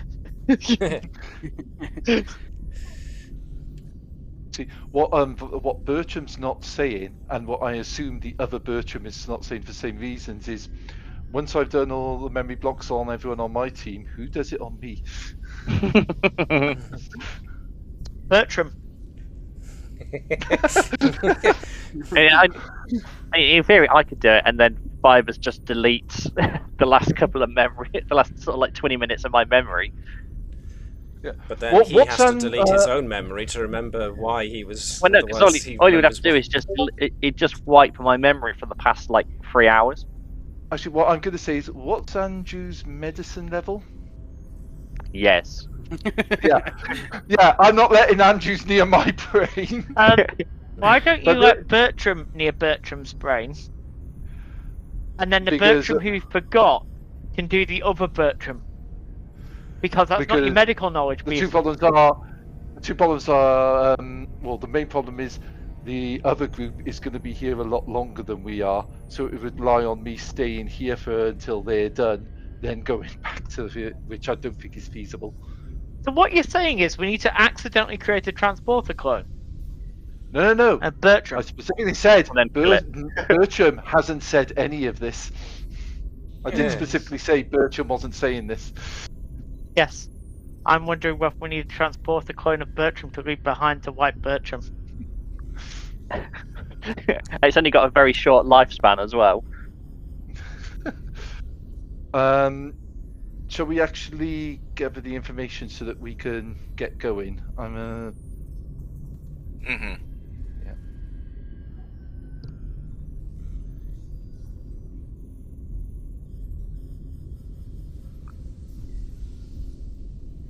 Okay.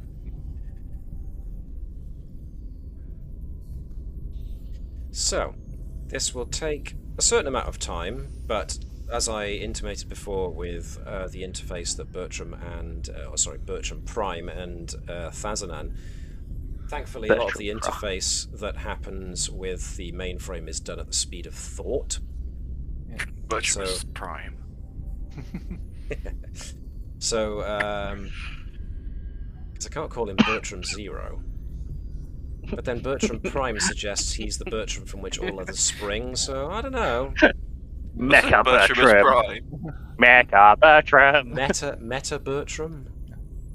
Meta Bertram. Bertram Thisson. There we go. Bertram Thisson. That'll have to do. So anybody who Also, one wants of us to... going to be keeping an eye on our Nova, because I see she's already wandered off, probably to start slurping up more information that she shouldn't be. Come here, Nova. Info smoothie.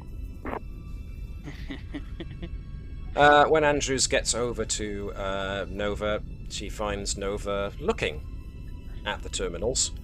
But as soon as Andrews rounds the corner, it's like, what are you doing? At which point, Nova playfully pulls her hand back as if she was about to. Nothing. Nevertheless, Technology. Well, yes. It is really interesting and really advanced interface technology, so yeah, there's something that could be learned from it. But nevertheless, you spent some time then researching trying to find something, anything that could be worth sending back, and maybe you do, but the whole point of the exercise is that after a round of medical procedures, we all find Enforced ourselves... lobotomy. You can have a lobotomy. You can have a lobotomy. So, My crazy Andrews does not get access to medical equipment. let me see. Where were we? Yeah, let's go with this one again. Or did I just take that one off? Silly me. Did that one go, or did I... Oh, the data is. Let's have a look. Okay. Just get rid of that for a moment. And that too.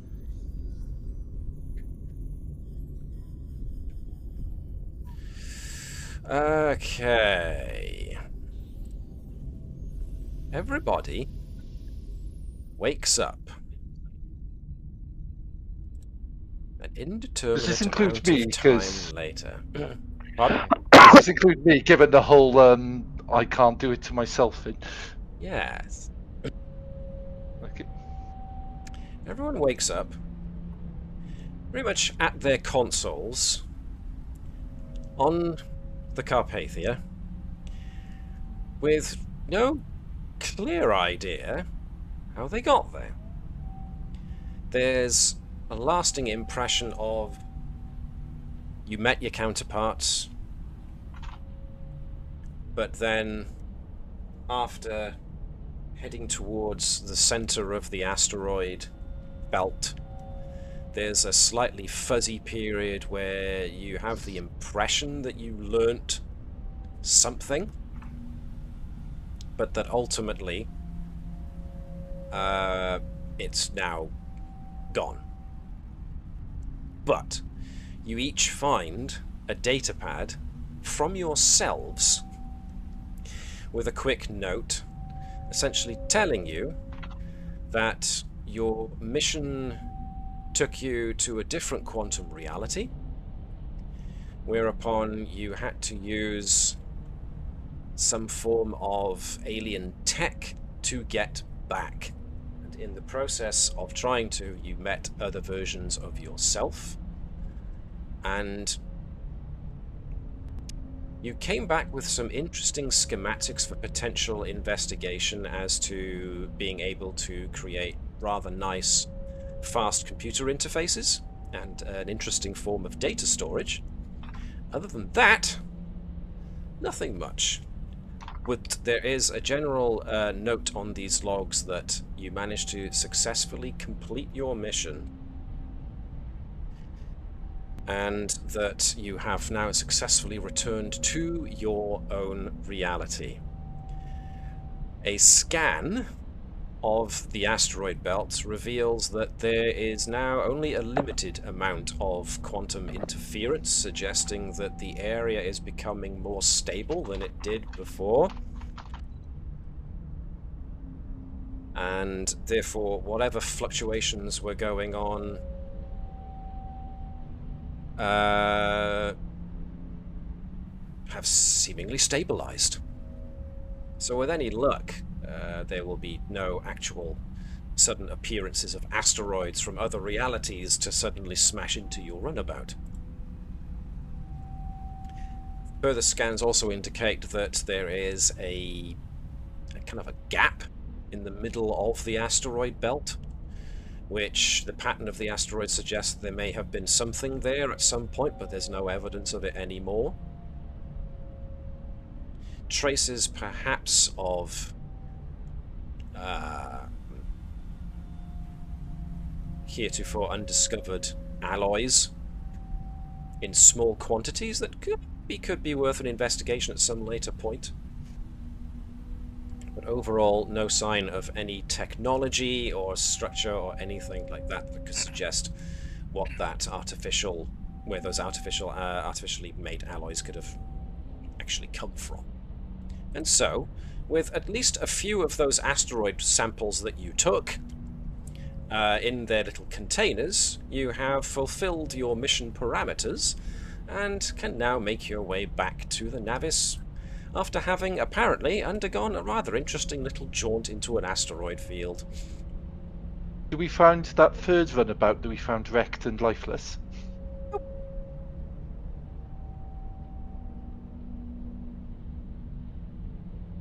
No, you do not. There's a massive suspense then. Like, Matt's pondering, like, do we have records of that? Or is that gone as well? We wiped everything from our mind. Gone.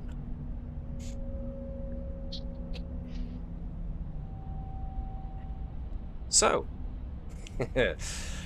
unless anybody has got anything they'd want to add, I'm not sure exactly how, what with whole memory erasure thing going on, but I'm looking forward to how much reputation we get from Starfleet from the mission that we say we completed with no evidence. It's like the finale of The Next Generation when presumably Picard's report said, "I saved all reality, past, present, and future by no way to prove it. Give me a medal." Literally claim we did anything at this point, like any medal applies.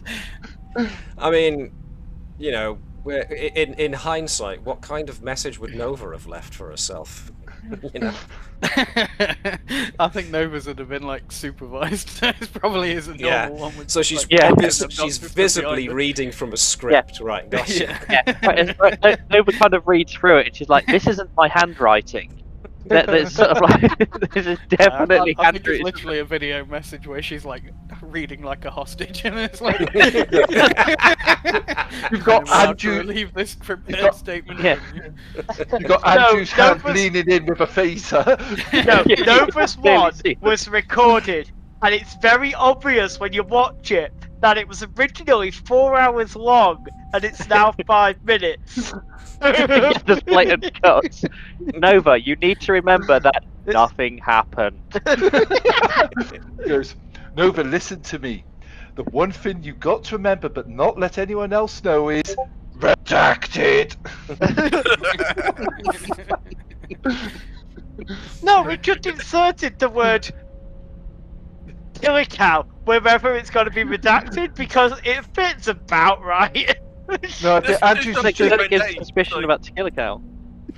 I think Andrews has just blanked out so much of Nova's pads that Nova's messages look more like a barcode. It's so mundane. Evidence of the. Go on, Sean. Yeah, evidence of the editing, you shouldn't be trying to get to the evidence of the editing. Like, you can't give her that sort of information. That's gone. Like. Just leave it something so mundane. It's like, just remember your favourite spanner on this day. Nothing. It's just a regular shift. Yeah, but then she could be talking in code. Yeah. Well, No, Yeah, actually, I know what's going to happen. Yeah, but this keeps Nova occupied for weeks, and there's nothing hidden in it. I like the fact she We checked the gave personal Nova log. a script, and then we cut it down, but there's nothing hidden in the video at all. I like the idea that she checked the personal log and there's one log entry she doesn't remember making. It just says, personal log, Lieutenant Nova. All other me's in the multiverse are not only no fun at all, but apparently traitors because they all went for Lieutenant Commander promotion. Yeah. Definitely a message in there, don't get promoted, it causes problems.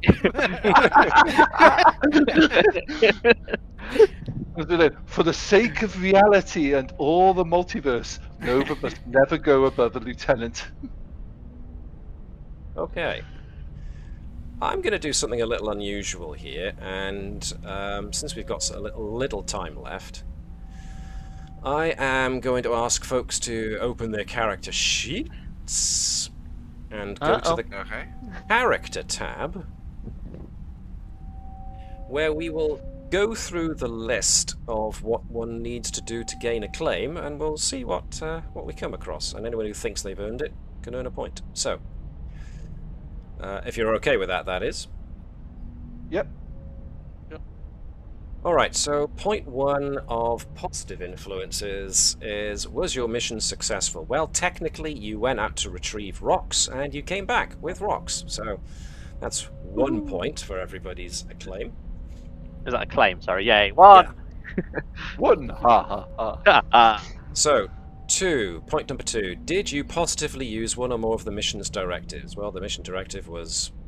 Well, you didn't Collect use rocks. them. Collect rocks! Yeah, and you didn't use that to use the point of determination, so that's a no. So, nothing there. Oh, well, we collected rocks Yeah, determinedly. but you didn't spend determination on collecting rocks, so sorry. Point number 3. Did you obey orders given to you by your superiors? Well, I don't think We anybody collected disobeyed rocks. orders. but Yes. We collected rocks. So that's 2 points. Did what I I had a was told, thought the as power well. came on. I had a thought as well the other day. It's sort of like I think I know what Andrews' kind of like beef with Starfleet commanders is that Blackford got promoted to Commodore. This is Well, absolute hatred. Like you elected and it's not like you promoted an inadequate pleb. and boy, did you have to put up with that shit-eating grin of his for Yeah. weeks. Or Um, yeah, or he made Admiral. They just booted him straight to Admiral to get him off of the flipping battlefield. The fact that you were in the list for promotion until that ran at the whole of Starfleet Admiralty. Yeah. Right. Next point. Did you prevent combat from occurring or avoid escalating hostilities? Yes. Bertram did. Yep, I believe I used a medal to help me. Yeah. Mhm. So everybody who thinks they managed that, put yourselves down for an extra point of acclaim. I fired the phasers. You know, I put covering fire down. Yeah, well, that'll come up next, actually. Actually, no, it won't come up next, but it will come up in one of the points, so hold on to that. Next point, did you establish common ground or peaceful cooperation with those who were newly encountered or were previously hostile? Actually, Yes. you did. I think we all did. Yeah. Yep. I managed to persuade someone who had been recently hostile not to blow up a section of reality. Does that count? That absolutely counts. This is interesting because you're gaining acclaim for things you don't remember doing, but because you did them and did them so well, it would be a bitch and a half if I didn't let you have the acclaim, so I'm letting you have the acclaim. That would be Thank you so very bad. much. I'm for get- making up the report. Like, I'm Yeah. getting a flashback to being a police officer in the Dominion. Yeah. That was fun for me, yes. Did you directly contribute to saving the lives of innocent people or your fellow crew? We stopped them from tearing reality in half. Yeah. yeah. By proxy of it could have. Yeah. They could possibly have wiped out realities. If you think that deserves an extra point of acclaim, then go Yes, for we it. took Nova off the ship with us so that the Navis did not explode by the time we got back. Did you will take ignore all it. reasonable action to render aid to those in urgent need or distress? Nobody was in urgent need or distress, really, was they? No, we So did that give was- them a shit did. ton of We did resources. give them medical and give them resources. We gave them medical, we gave them resources. Okay. We then tried to help them to find a way out of their problem moving forward rather than revenge. Reasonable action to render aid to those in urgent need or distress. Okay. If you think you earned that acclaim point, put an acclaim point in. Who's got what? Andrews, what's Andrews got now? I'm at 4, but I don't know whether that final one would be or not. So it's either 3 or 4 at this moment in time. Vibers? I'm on 4. What have you got? I'm claiming 3. Bertram? I'm claiming 4. Nova? I'll put 5 because I've claimed the last one. Okay. Edwards? 4. Okay. You all happy with that? Yeah, I've knocked myself down to 3. Okay. Now, negative influences that would take away... the mission wasn't a failure. You didn't challenge any directives. You weren't disobedient. Really. Any personnel killed? No. Did you employ force to any means other than self-defense? No. Nope. Did you employ lethal force during the mission? No. Take unnecessary risks? Nova. That's 2. If you think you took unnecessary risks, then throw them in a reprimand. Nova definitely charged at enemy position. Okay, if you think that's worth a reprimand, then that's a No, reprimand. it's not. I don't think it's worth a reprimand. It's just, did you put yourself in a dangerous situation? Yes. Yes, she did. To Nova, that's not what should put the point on. Yeah, fair. Did you cause or allow through inaction innocent lives to be lost during the mission? No. Not that we know of. Did you lie, cheat, threaten, or coerce others to achieve objectives? There's definitely some coercion. So yeah, that's feeling like it could be. So that's a 4 plus a 1 on reprimand. And did you permit a colleague or subordinate to act unethically or illegally during the performance of their duties? Yeah, that's 3. I mean, technically, I did the opposite. Right. Okay. So did anybody Yeah, land with any reprimands there? I put 3-1 because of the coercion, because we forced our alternate selves to see our point of view rather than allowing them to have their own point of view. Okay, but were you using lies and threatening them to coerce them? But it was were you just coercion. were you trying And there to was talk that level them of threat there. I wouldn't have said Yeah. that we kind of threatened or coerced them. We were more imploring them and appealing to true their surviving true Starfleet nature. Because Okay. that negative influence is was more to implied. do with lying and cheating and telling telling falsehoods in order to get your point across. You were actually being pretty reasonable, I think. So I wouldn't count that unless you really want to. I've put 3 for reasons. So, did anybody pop themselves with any reprimand then? Yeah, I gave myself 4 and a 1. Okay. You put 3. Nova put 3. Okay. For reasons. So, yeah. Okay, so, obviously, you can use a claim to get stuff if you want to get awards. In regards to reprimands, excuse me, when it comes to reprimands, they can hang around.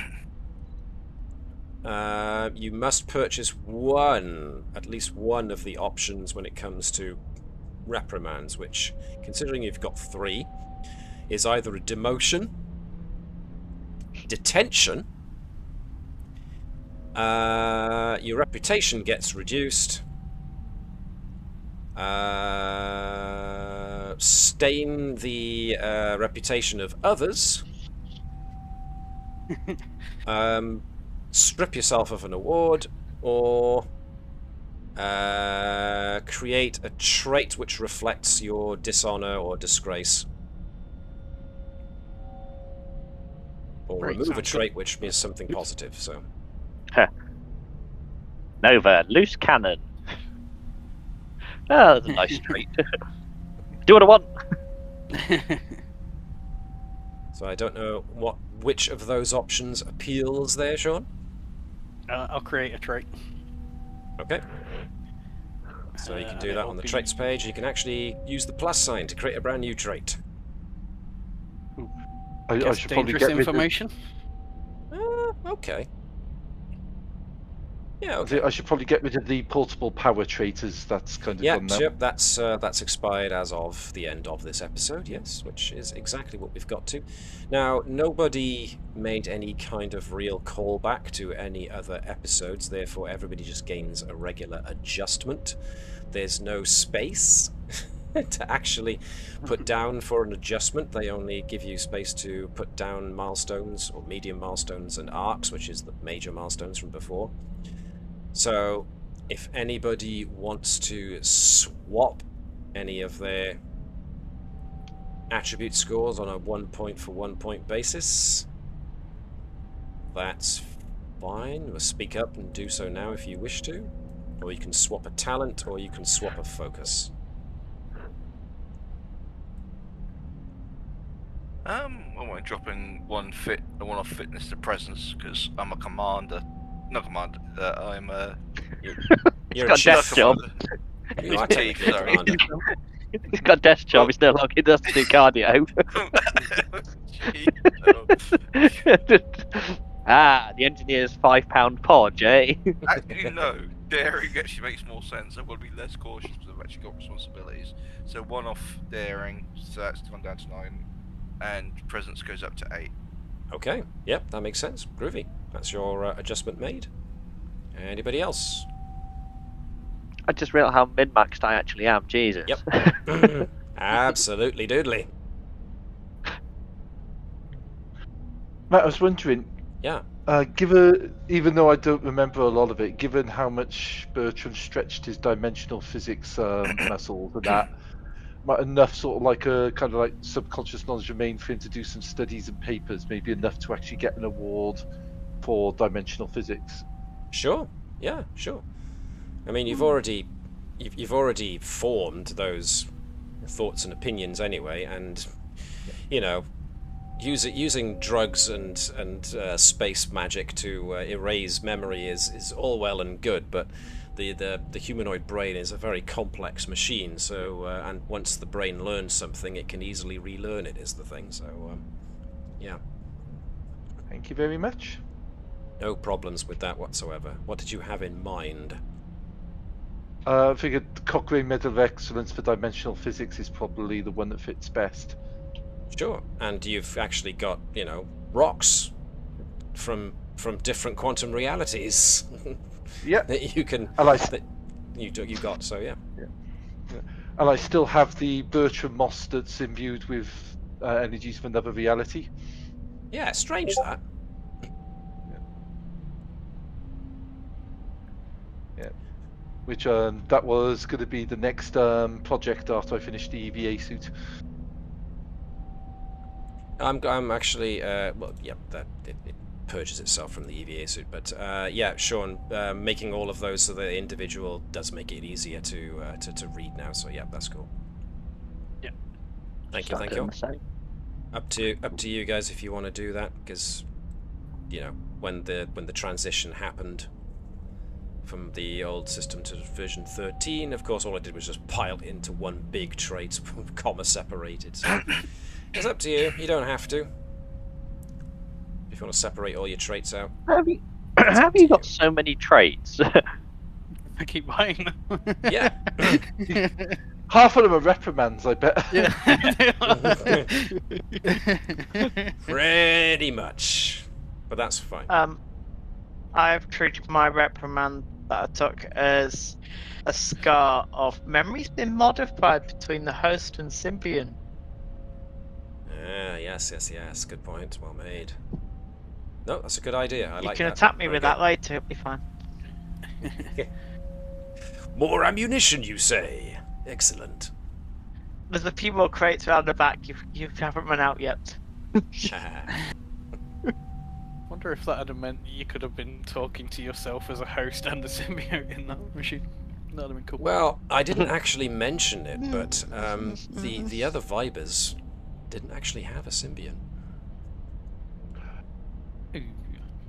You never got around to asking about that, so I didn't. No, we did, because we checked memories about where they diverged, and you said it was... Yeah, he still has his, you know, he still had his physical memory.